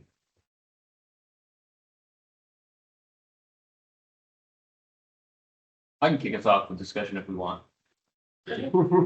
Okay, so here's the deal with this resolution as it stands right now. I believe this is a bit premature at this point. The issue that we're facing is that if we don't fix what we've currently got, in 12 months, the police department doesn't get paid. We don't have a police department in 12 months unless we fix what we've got. We can't fix what we've got until we get more information. So I personally can't support a resolution right now that has anything to do with freezing budgets where they're at. I need everything in motion. So that's where I'm at with this resolution right now. And I also want to preface or finish everything that I'm saying with this. Public safety is very important to me to continue to have in the city. Whatever we look at, I'm not looking to accept anything that's going to make it so that we have county response times. Right, so everybody understands that between midnight and 6 a.m., we have the county covering us, right? So that's one floating county deputy for the entire, what is it, David district down here? Right, and those are, I think we heard anecdotally the other day, 20-minute response times. Yeah, so 20-minute response times, that's pretty significant, right? The other day I pulled a report, or I asked Maria for a report from the Tenino Police Department on what the response times that we currently have. And those response times are anywhere from 0 to 10 minutes, right? Depending on the severity of the call and everything going on, right? You have domestic violence, response times are basically immediate, right? You got something like, hey, can you check on my business? You know, not so dire usually, and so those can wait just a couple minutes for law enforcement to respond. So I think any, and this is just, I've mentioned this to the mayor before, but anything that we do has to leave us with at least one officer at all times in the city of Tenino. We have to keep our response times where they're at. We're so far away from any main hub of the county down here that any proposal that we get from the sheriff has to have that understanding in mind. So that, anyway, that's an aside. As far as the resolution goes, I think it's a little bit early to set stuff in stone. Any other comments? I thought this had to be an ordinance rather than a resolution. I mean, that may be a question that has to be answered if it passes. And some of these things may not be able to be in a resolution form, but you need to get clarification on that if it passes at this time. Yeah. Has this come by the city attorney yet? That's kind of where we talked about that. I did send it to him and he said that some of these things would probably need to be an ordinance, not a resolution. Okay. So I didn't have the updated at that time. I just gave him the original one that issued, so we'll have to send it back to him again. So there's items in here. Defining threshold for this or that. Who's defining the threshold? Council, I guess, I don't know. First is on the back there, it says transparency and procedure safeguard, require a public hearing. Prior to any proposed reduction in police department funding exceeding the defined threshold. I don't know which one it is. Oh, right here. F1. What is that threshold? Or who's going to decide what the threshold is? We are, Here it is, right here. council. Police chief, 40%. Let me ask him. Anything else, Jerry? Are you- I agree with, Councilmember Carney, you know, until we get all the facts and even more than that, until we have maybe an idea as to if this goes through, when we do freeze the police budget, how are we gonna pay for these steps? How are we gonna, that's the other half of this. There are consequences of doing this. I'd like to hear some more information on that and somebody's analysis of what this is gonna cost the city and the rest of the departments. That's kind of what that whole thing, the presentation is about. Okay, any other discussion? All in favor? Aye. Opposed? No. I didn't hear you. No. The motion fails 3-2. Okay, new business. This authorizes the mayor, just to give you, okay, I'll just say it, then I'll talk about it. Authorize the mayor to hold. I'm sorry.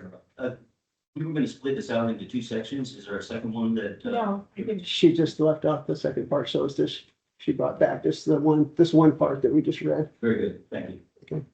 New business, this authorizes the mayor to hold preliminary fact-finding discussions with the Thurston County Sheriff's Office strictly to gather data on the potential cost and coverage models for contracted law enforcement services and to report those findings back to the council. The recommended action is to move to authorize the mayor to hold preliminary, just like I said, preliminary fact-finding discussions with Thurston County Sheriff's Office strictly to gather data on the potential cost and coverage models for contracted law enforcement services and report those findings back to the council. And I'll just tell you why. The sheriff called me Saturday and asked if we could talk for a minute, and he would like, besides just me asking for information, he would like it from the whole council to discuss this. So that is where this came from. He asked, he wanted to see that the council as a whole, or at least the majority of the council supported me talking to him before we entered into any discussion. That's why I brought are you this. gonna talk to him, Well, it's the county, it's him and the county commissioners? commissioners and a whole group of people. Whoever they invited to come to it. I'm not sure who they invited. So that's where this comes from. So he would just like to know that more of the council. So, And I say, yeah, it's, yeah, well, it hasn't been moved and seconded yet. Is there a motion to approve before we have discussion? I moved to authorize the mayor for these fact-finding meetings. Is there a second? I'll second. It's been moved and seconded. Is there any discussion? well, I think that we need to set the priorities and the parameters on exactly what we want in our community for safety.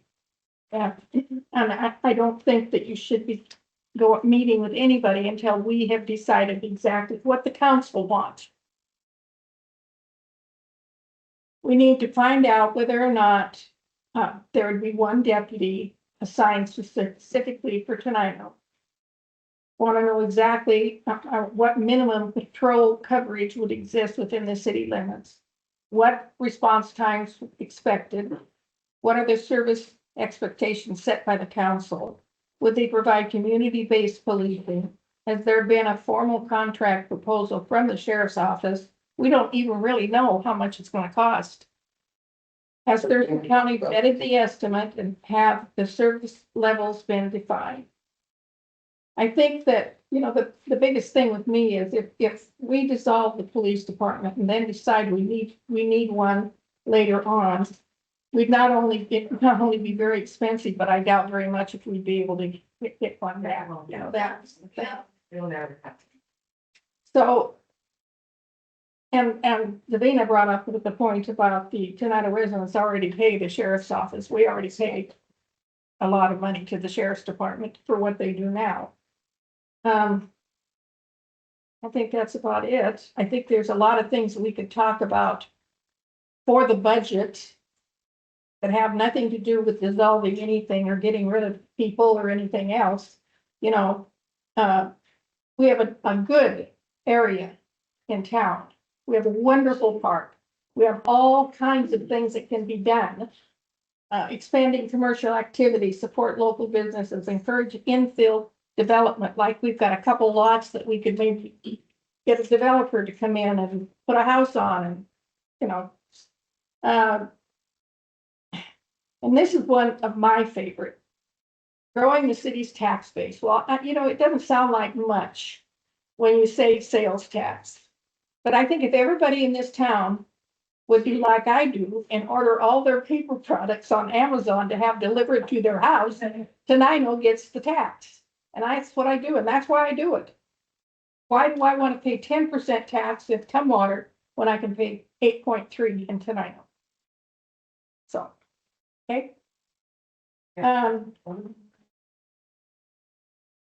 I think that's about it. It's the Amazon that have the same tax structure if you don't like them. But no, I think we need to spend more money on Amazon. Okay, I would love it if we could spend more money here in town, but that so many people do not. They go to Tumwater and pay 10%. instead of shopping here. I mean, we've got fabulous shops downtown. And that market is not that much more expensive than you would pay at Safeway or Fred Meyer. It really isn't. Okay, I just want to respond to one thing. All those questions you asked is exactly why we're meeting, so we know all those things. This is not about, I think I'm smart enough to be able to ask those questions and understand. We do the same thing with our fire department. I have never seen anybody come in here and say our services with our fire department, who's not a city of Tenino fire department, is not adequate or not response. It can be done. It's done all over the state. But I understand the concerns and I will address those and bring those back to you so everybody knows. And that's all this meeting is. Okay. And if we miss something, we call them up and say, hey, this came up, can you clarify that? This is nothing setting anything in stone. This is just a conversation on. Can I ask a question really quick and then maybe make a statement? So, first of all, Linda, I think all of those questions are like, those are all the same questions that I want answered. Okay. So couple of things. So have you contemplated like what kind of service level you're looking at? For the As police department, as far as, yeah, requesting from the sheriff we to want, get support. we want a full-time officer in town. We want Okay. our response times to be 0 to 5 minutes, 0 to 10 minutes. We don't want them 20 minutes. Right, yeah. Okay, so That's what the- you're saying is essentially we're looking at one officer in town. City. Thank you. One officer in the city. At least covering what the current police department does, which is 18 hours from 6 a.m. to midnight. Yep. Right? So, but that's what's currently in place, right? So we're So if gonna we take replace it. 2 officers is what it would do. We take 2 people to cover that 18 hours. What is the current coverage? But As far as I understand, it's 18 hours.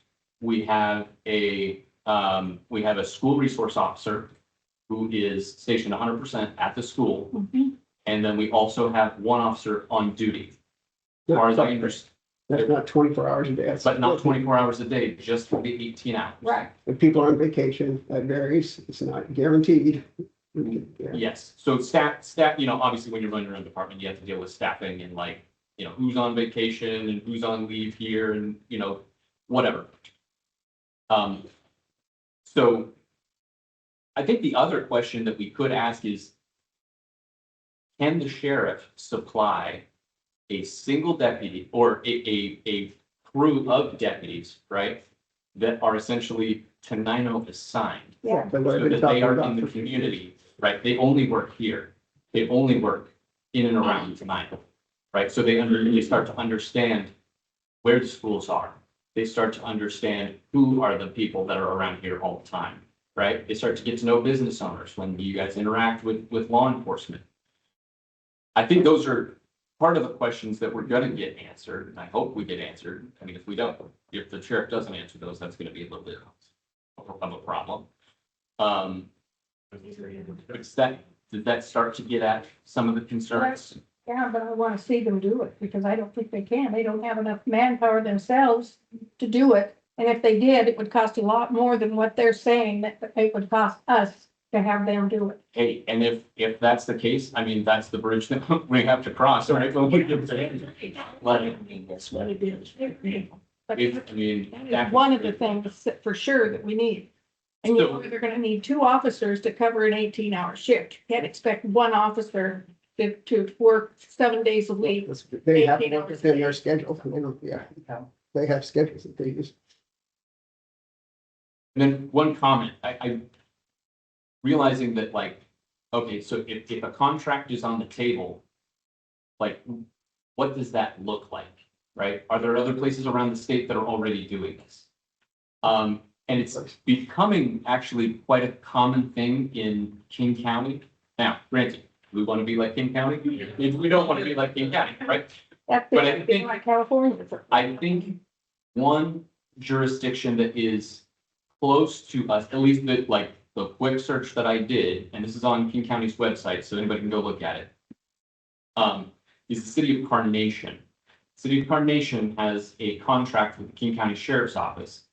And they staff one officer full-time, as well as like a floating reinforcement, right? That would be like your regular floater deputy, right? That we currently have. It's 20-minute response times. Covers holidays and any other Yes. things and those kind of things. But Carnation is a similarly sized city to us population-wise, right? So, anyway, so like, apparently this is done around the state already. And I think the big question for us is, does this look feasible for us as a city going forward? And is the juice worth the squeeze, right? If I'm saving $20,000 by contracting with the county, does that make sense? No. Probably not, right? Probably doesn't make any sense. If I'm cutting a budget in half, I don't know, we start to solve a lot of problems that way. And that's the tough decision that we're gonna have to make if we get this information. So that, anyway, I'll stop there. I'm on a soapbox, but, that's what I'm looking at. Anybody else? I think with this, we have the opportunity to close that 6-hour gap where we have that 20-minute response time. If one of our offers to the Thurston County Sheriff's Office is to allow our police station to use this as a substation, their agency, you know, then they can do their what's it, David area out of Tenino instead of out of Lacey or Olympia, where they're coming from. Maybe we have that policeman 24/7 now, instead of just having a floater at night. If they have one person stationed here and the other one floating and trading off, and they've got a place to come in for bathroom breaks and coffee, that might be something, some leverage, some. And you think that the officers are going to want to work 18 hours a day? No, of course, they've got to work out for shifts, Two shifts. or 3, or, no, that's not the sheriff. If they get a 2, that'd be half. We have 4 officers currently, 4 case officers. Well, they could do it with 2, but it's That's still gonna exactly cost. Do you want to chat afterward? Me. Yeah. Well, I just want for clarification, you had suggested just throwing something out there about the sheriff department having someone actually in town as a presence, right? That was one option. Well, I mean, again, we keep coming back to the circular conversation that that's gonna probably cost more, right? So then we're getting back up to where we were with our police. I mean, one way or the other, we're paying for someone, I agree with you, someone should be here in town as a presence, and then we still have the sheriff as a backup. And, you know, getting. This is in public comment, so hurry up. Yeah, This is in public These are comment. the questions that if you don't ask the sheriff, this town won't support getting rid of. our I understand that. police. That's why I'm gonna make sure I answer every question I can think of. I mean, and it doesn't mean. Are you guys committed to that town hall meeting after you do your fact finding with the sheriff? so Yes. You can ask these questions. Sure. Can you have the sheriff come Yes, to answer if he questions? wants to, I can't force him, but I'll ask him. That comes. Yeah. Okay. All right, that's what I think is, that's a circular. Any other discussion?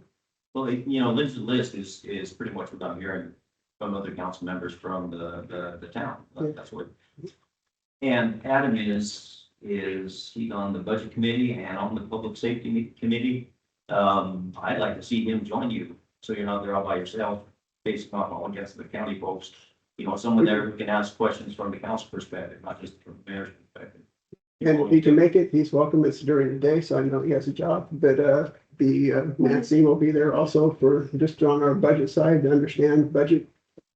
And there's things that cut him up about our budget, so this isn't going to just be me sitting there. This is, and like I said, if there's additional questions when we come back, we just get with them and ask the additional questions. And like I said, if it doesn't work out or it costs us more, like Adam said, that's what we got to consider, but. Yeah. Anyway, okay, any other discussion? So all in favor of the motion to authorize me to hold preliminary discussions? All in favor? Opposed? Motion passes. Thank you very much. That was important for him to know that, so I can. No resolutions, no ordinances outside. We got a long meeting tonight. Yeah. we'll go through these reports. We're on to reports. Chamber of Commerce.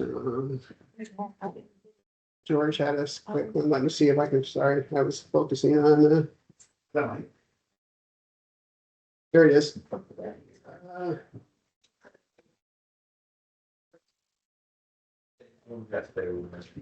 From George is the chamber, the Tenino Spring Market is this Friday and through Sundays, 10 a.m. to 5 p.m. in the Kodiak Room. The next chamber lunch forum is Wednesday, March 18th at noon at the Sandstone Quarry and Bar. Thurston ABC study will be on Friday, March 20th at 8 a.m. at the Yelm Community Center. At those three. Library, again, I haven't heard anything from the library with the status. I just know they approved some significant cuts to their budget. So I don't know, haven't heard anything what that means for our library yet, but I'll keep up on that one. Civil Service Commission, did you have anything? Oh, Jody, I'm sorry. You should have spoke up when I should have had you, Jody. I got so wrapped up in everything, I guess. Okay, we'll get to you if you want to do a short report. Finance Committee, we had we kind of just discussed the same stuff we're discussing tonight. Planning Commission, their meeting is tomorrow, I think, right? Public Works, you guys have anything? Our meeting's at the end of the month. We'll report next meeting. Okay. Public Safety. You guys have anything since? Chief of Police is not here. Public Works, I had Troy, I haven't seen, he was off Thursday and Friday, so I haven't seen him for any updates on that. Building Inspector, Maria, anything building going on? Nothing.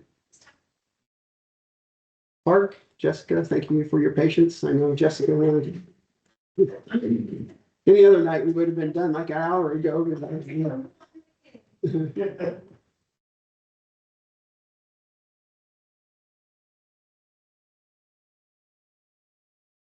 I thought it was time to like, Couch, that would. you cannot. I reported to you a bunch of times. Oh. So anyway. So first I just wanted to make sure that it was on everybody's radar about Family Fun Day this year. It's gonna be June 27th from 11 a.m. to 4 p.m. So this event is made possible by volunteers. For anybody who's worried about the budget, it's volunteers, donations, from, the last vendor fees, except for a little bit of my time. It's a fairly budget neutral event for the city. This year's Family Fun Day will be Tenino's official America 250 celebration. And I think we should do some kind of proclamation about that coming up. So I'm working on a lot of fun extras this year. We'll have historic displays at the museum, a World War II encampment, Sons and Daughters of the American Revolution are coming. America's First Corps Band will be here, so the military bands. I'm gonna have a whole lot of other things that I'm working on, but like I'm not ready to announce it yet in case it doesn't pan out. But we also have the regular Family Fun Day stuff, bounce houses, pony rides, the Blue Ride, booths and games, and food vendors, and then the grand opening of the quarry pool. I understand that's happening. So there's even talk of organizing a baseball game. So Tenino versus Bucota, maybe? Anybody here from Bucota that plays baseball? Okay, so it's a thought that was discussed at the museum meeting. Can I bring in a ringer or two? For Tenino? Well, sure. Your grandkids? My great granddaughter. Play kickball and stuff. But we want to do some of those kind of like traditional throwback activities like the baseball game, get town against My town. grandpa was on the Bucota, Tenino Bucota, no, it was the Elma baseball team at that time. It was weird. They didn't have a Tenino, of course, that was like 18, I think, so. So, meanwhile, the ball field grant is underway. We're doing half the project now and half after Little League season to enable them to use the fields. One nice thing about this grant is that I'm able to submit our hours that we work on it. So we will get reimbursed for wages. So the grant pays for public works time and any of my time.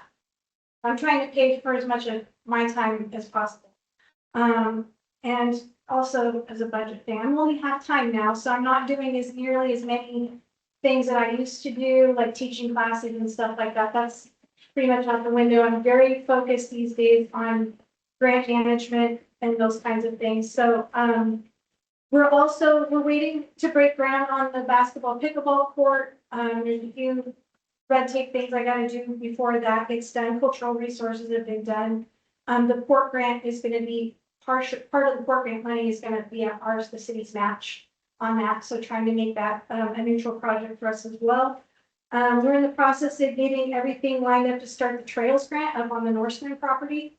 This grant has a lot more red tape than the other grants. It's a pretty hefty process to get the okay to begin the project. Meanwhile, we have roughed out a trail system out there. When I say we, I mean the volunteer guys. It's not. I'm up there checking it out and going, wow, you guys are amazing. So the volunteers, they're viewing this as their legacy project. Like it's going to be amazing when this new trail system is done. And we will definitely continue to use volunteer trail crews to maintain this. I've submitted a grant proposal to AWC for danger tree removal. I'm working on a T-Mobile grant with the hope that we can make some improvements to the festival area in the park by the quarry pool, and also get a railing on the natural area with quarry pool so that we can open that up to ways more revenue opportunities. Boy, that would be good. That would like $30,000-$40,000 a year. We could make that. Potentially, and we're gonna have to build up a reputation and all those Yeah. things, but I'm actively trying to find revenue sources. I'm also working on a Department of Commerce Public Works grant for the influence screens for the wastewater treatment plant. So part of my job now is dedicated to public works, wastewater, water projects. Also, I've got requests for quotes are being accepted for the Tenino Trail Design Project, which is funded by a federal aid. And then I've also been closing out a lot of our older things like our curb grant and some COVID federal funds. Those all were things that were kind of left hanging that I've been working on closing out. So that's where most of my time goes now. So the camps and the classes are mostly gone, but I do have a couple dedicated instructors who do yoga and dance classes and stuff. And if you know anybody who would like an opportunity, it's a way to make a little bit of income for them. We get part of the fees. So it's another thing in addition to renting the quarry house that brings in a little bit of income for the city, but also helps somebody out in the community who can make something too. And still managing the quarry house, and I'll be working on the pool this summer. The Tenino Garden Club, I just want to give them a shout out because they've taken on the hanging basket project this year. So a big thank you to them, and they're partnering with the Chamber of Commerce in the high school to get this done. They've already got the hanging baskets planted. They're in the greenhouses. Geraldine Maxfield was involved in that, and a bunch of high school kids helped plant those. And the whole thing is like you can tell those kids when you're going down the main street, I helped plant that basket, and I helped plant that basket. So we're not only are we having more partners in this, it's going to cost us less money than us just buying the baskets from somewhere else. So that's a project I'm excited about. We also have part of the port grant that's going to do some downtown beautification. And then today we just got another little grant for downtown beautification from the Creative Arts District. So yes, it's mostly my report. Any questions? I'll say, I give you a shout out all the time for the work you do on the grants and everything. You're amazing. Yeah. We appreciate you so much. I mean, you literally got us hundreds of thousands and not millions of dollars in grants and done all the work to make those happen, because it's not easy, folks. These grants take a lot of detail, and so thank you so much for all you've done. I appreciate it. I also just want to say thank you for supporting our cultural resources and our park. I'm gonna get emotional about it, but we've definitely stripped the budget on like the museum and a lot of things, and that's a concern, but it's still there. We're still able to open the door. And the pool, when I thought about that closing, really broke my heart. It was closed my whole childhood. Yeah, mine too. And I love to see it open. So I'm hoping, I'm gonna work really hard this year to try and figure out how to monetize it and make it more budget neutral. Cause I don't wanna see it go. And I know cultural resources are always the first to go. It's like the easiest thing to cut when you're facing other budget crisis, you know? Because police, it's a thing, so. And we've got a splash bash coming up in May. Yes, So. and that is like, everybody go to Splash Bash. And lots of money. Yeah. Lots of money. Thank you. Thank you. So, Clerk treasurer, after all that, we got some more to add? I sent out the bank statements and the treasurer's report and the budget positions, all the council members. I really encourage you to look at the bank statements and to look at the treasurer's report and ask questions. You know, we've talked all evening about how important it is to know what your budget is, and I have to say that I would expect more questions from the council regarding the budget, or some council members, I should say, regarding the budget and the details of the budget. So I wanted to let you know that we did receive the Lexipol grant, but I also, not to be a downer, but I also want to let you know that the Lexipol grant is only $2,500 per year. We cannot rely on that to save our police budget, unfortunately. So I don't want to go off on a budget discussion again, but I would like to know if you have any questions regarding the treasurer's report or the budget position that I was going to ask you. My same question as before. How about all of those outstanding vouchers that are listed? Yeah, those have to go through the unclaimed property process, which is, I understand, but we have that part-time worker now. If that's something that she could initiate and do. well, I don't think she can do the recording unless she has experience with it. We just have to find the time to do it like everything else. I mean, we lost half a person. Because there were a lot of them, and some of them are pretty significant. Yes, there are a lot of them. I just have to be able to get to it. Okay. That's, you know, unfortunately, it's not the highest thing on the priority list. And I know it's quite a list, but the thing is, the first step in that is sending all the people that are on that list that have a claim. We have to send them letters, and they can come back and ask for their money then also. So we have to do that before we report to Washington State. And then the ones that are outstanding still that we can't get a hold of the people, we have to remit those dollars to Washington State. So that's more money out the door. Can I ask you, do you have I've seen a list, but I never really added it up. Do you have any idea what that number is? I thought it's a pretty significant number. 150, something like that. 150,000. 135, it says. So another $135,000 we could be on the hook for that's not in our budget. Yes, but It's still something that needs to be done. Yeah. It's required, and it hasn't been done apparently since 2016. So yes, it needs to be done. Unfortunately, I can't, Give everything. like anybody else, I cannot work. There's something else I wanted to ask about. There were a lot of, I can't put my finger on the word that I want, of things that are owed because of court fines and things like that were never submitted, never collected. There were quite a few. Municipal court? I think so. Yeah, I'm working with Justin at District Court, Thurston County District Court on those. We don't have access to that database anymore, once. Yeah. But we don't have access to the database, so we have to wait for the information to come back from.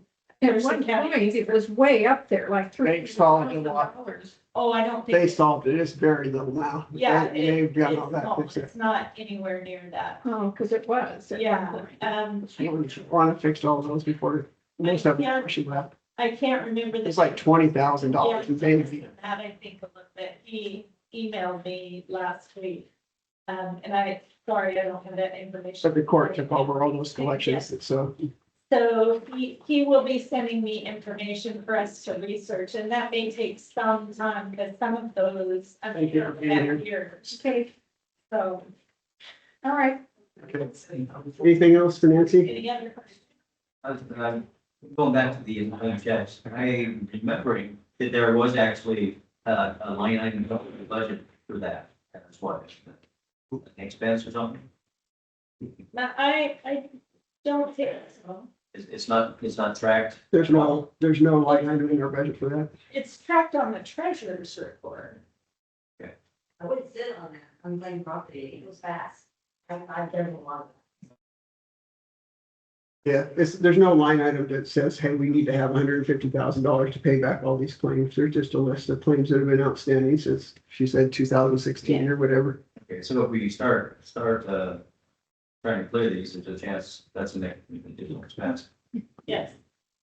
That's just like, one of the things that came up on our budget was, that we looked like our B and O taxes were down over previous years. Well, they weren't really down. We had to refund. But remember when we refunded the store because they've been over-reporting for a few years? So even though it looks like, oh, how come we're not collecting the B and O taxes? Well, when you look at the underlying cause, it's because we refunded almost $25,000 to the store. So really, it's really in line with everybody every other year. The taxes were overstated in 2023 and 2024. And we had to issue a refund in 2025. So 2025 looks much reduced from the previous years and it's actually. One last question, is it the sewer fund? I know it was like $30,000, Yes, I'm sorry, I still need to initiate a transfer from, not the sewer fund, it's not, I need to initiate a transfer from the sewer fund to the yeah. Yeah, there's two there. The sewer Who's got to hold? reserve fund, sorry. Yes, there needs to be a transfer, because that should be at a minimum of $100,000. So the $1.6 million we've got to pay back to these restricted funds, how is that tracked? We have amortization schedules. Okay, and that's a separate document from the budget. Yeah, I can send them to you if all of you want one. I, Well, there's actually two, because it's two separate interfund loans. okay, yeah, I'd be interested. And we haven't passed the actual resolution to change it to a 10-year loan instead of a 3-year loan. That's fine. Send me what you got, please. Does anybody else want that, or everybody want it? I would like that. You might as well send it out to everybody. Okay. 10-year, this forecast of when this will be paid off. I mean, that way you go down 10 years. Because you said, Dave, you said it was 3. And Yeah. The state kind of has a guideline because they don't want people using that money just to prop up there, so they want you to pay it back quickly. But this was kind of an exceptional circumstance, and we just cannot, we would have to shut the whole city down to just pay it back. So we're saying we're going to do 10 years and take the hit of the auditors want to question it. But I think we have good justification why we had to do that, which would satisfy them. And that's part of the resolution the mayor talked about. But the city council will recognize that in 10 years to show the city ought, if we have a plan, we're serious about it. Here's how we can go ahead. Okay, is that anything else for Nancy? For me? No. I'll make mine quick. It's almost 9 o'clock. Most of my last couple of weeks have been working on that document that I produced for tonight. I had to go through that thing 50 times to make tweaks, so there probably still are tweaks that need to be made, and I will keep looking at that. I want to tell you, I met with TRPC. There is a grant coming up this year. I think that will be used in 2027 for some small cities. I think it's about $310,000 for Tenino. And Joyce, you'll be happy with the first thing we talked about was fixing sidewalks. I told him Joyce has been here ever since I've been here talking about the sidewalks, and if nothing else gets done, I want to get some You don't sidewalks do fixed. any other sidewalk, do the one. Just want to find something. Put a big sign up and I guess. So anyway, we're gonna look at, just kind of do a walk around town to see where the worst of the worst sidewalks repairs need to be made. We have money left over from that. Try to do some road repairs where there's some bad spots that need to be fixed, but 300, no match. So that'll probably be 2027 when that money becomes available. I met with Aslan about the ag park and the grants. There's our area representatives told us they're doing appropriations again. It was only open for a week. I think we got notice on Monday and they said they wanted them by Friday. Those are where you just do it directly to it's not a grant, it's an appropriation. So Appropriation. you just give them to Capital the budget. yeah. So anyway, if we put one in, it doesn't mean you have to accept it. Well, but How much is it for? we can put whatever. I can't remember the amount that we asked for. It's over $1 million, I think. Good. So anyway, we had to do it. I didn't have time to come to council because we had like 3 days to do it. And so we put it in. If we don't want to accept it, we don't have to accept it, but it's in. So we're not committed to anything. I met with the officers at the police department. That went well. We had the finance committee, a TRPC meeting, and TPB will be coming up. Yeah, tomorrow, yeah. So those are the big ones. Again, mostly was working on that project. So that's kind of my basic, besides just the day-to-day stuff we do around here. Any questions for me? And please reach out if you have questions or concerns or things you want me to talk to the sheriff about. Please let me know that haven't been discussed here, but everything we discussed was what I already had planned to talk about. So all I want to come back is the Thomas evaluation. Anything else there? Be that, anything there? I don't think most of these solid waste advisory board. Elaine, did you have anything? Yes. New elected chairman for the solid waste is Emily Klaus. The vice chairman is Chad Sutter. They reviewed chapter 8.22 for solid waste advisory committee. County commissioners onboarding is a 3-year term. Had an update from the Department of Health on the master recycle program and master gardeners program. Continued with details on the second transfer station. Approximate cost is $3.1 million. Security improvements should be completed by the third quarter of this year. General facilities renovation at the work is the fourth quarter of 2027. Our next meeting is April 2nd. Any questions? 911, nothing. School board, anything? School board? Not till end of month. Okay. I mentioned this to you, David, it was brought up that the superintendent group that gets together, all the local superintendents, they got together and Clint Endicott said it was a real downer meeting because everybody around the table was talking about the reduction in force that every single school district is having to do, except for tonight. And I was the only one that is doing okay. So it's just kind of the state of things. Just like things that everybody else are doing. They're struggling. TRPC, don't really have anything to report from that. Policy board is coming up. Commissioner's office, anything there? Legislature, it's almost over. Now they're working on budget. They've been, I don't know if they're out of session right now. I can probably look and see.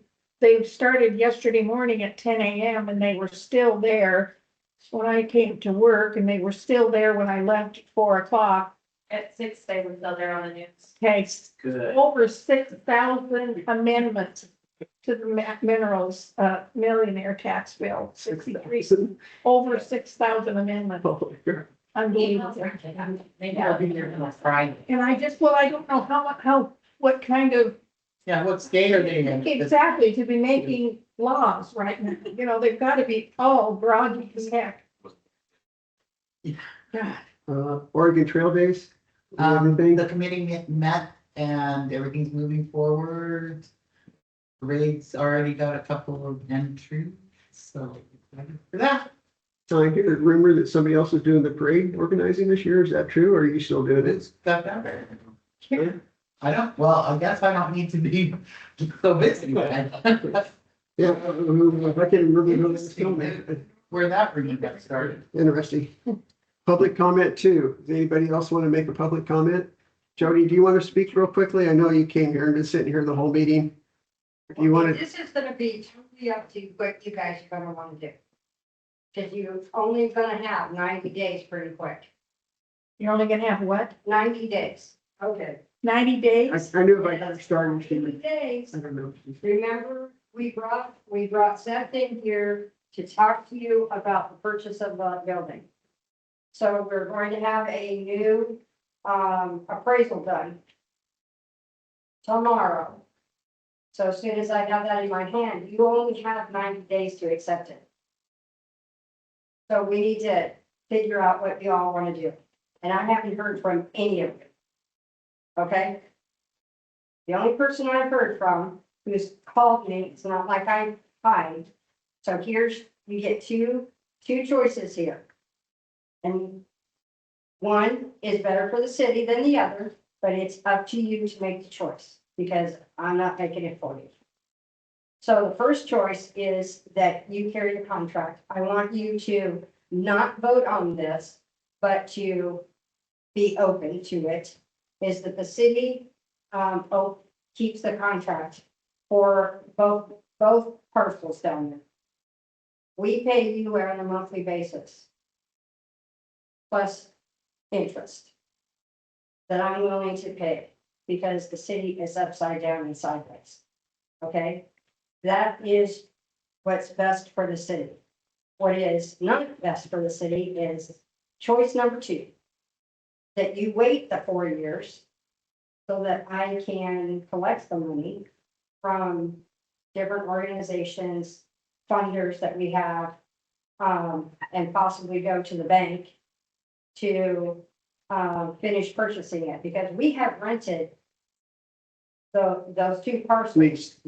leased those 2 parcels for the next, well, now it's gonna be 4 years. So you'll have to either wait 4 years for your money, or you can talk about this, vote on at least,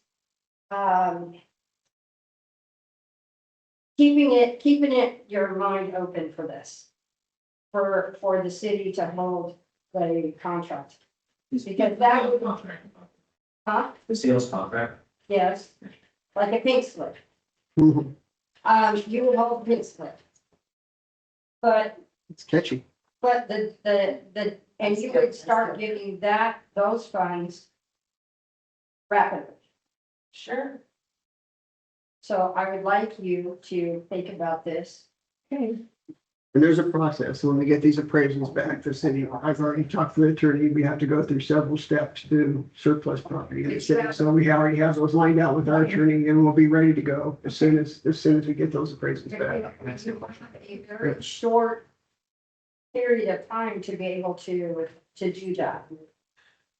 And remember, we brought in Seth to talk to everybody, and remember, he told you all that you had so many days.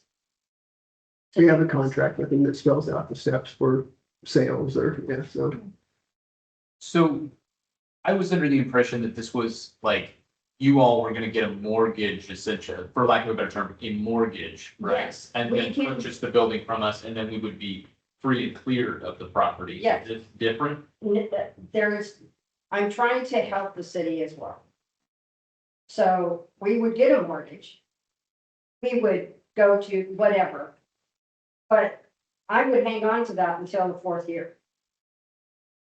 You're saying. In other words, she doesn't have to, but she's got a 4-year lease. I have a 4-year She lease, can sit right there. and it can sit there for 4 years. Or you guys can start collecting money. On a monthly basis, starting tomorrow. So it's you either door number 1 or door number 2. Okay, I thought funding was secured for purchase. No, So, I can get that, but I'm not going to do that till the 4th year. Actually, it'll be the 5th year because we did it for 5 years and we just paid up a year. You know what I'm still trying to tell you? No, I can tell you. Is it an owner contract? We have to No, work out the details. When we get a mortgage, we just go with it.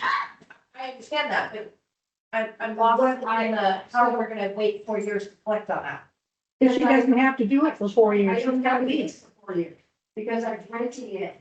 Okay, so you're just gonna continue to lease for 4 more years before you go get the mortgage? Yeah, and then, Okay. The appraisal and everything be wrong. If you. We have to get another appraisal. Wouldn't we You have to go get through another this process? Yes. you have to get another appraisal again. Anyway, we can talk about all that. Yeah. So I But need we you need to guys get those. to think about this because it's happening really rather quickly. So you need to talk to each other to figure out what you want to do. That's what you're. Okay, anything else? No, Any other public comment, announcements? Real quick, any announcements? Here's this one. As I came to you guys tonight about e-bikes, I did that yesterday to the Port of Olympia. And in the meantime, you know, I have the ability, I have the right to remain silent. I just don't always have the ability. So if they wanted to bring something up and I had to brag on Lionel, how we look at our different events and look at them to see, can we help them or not?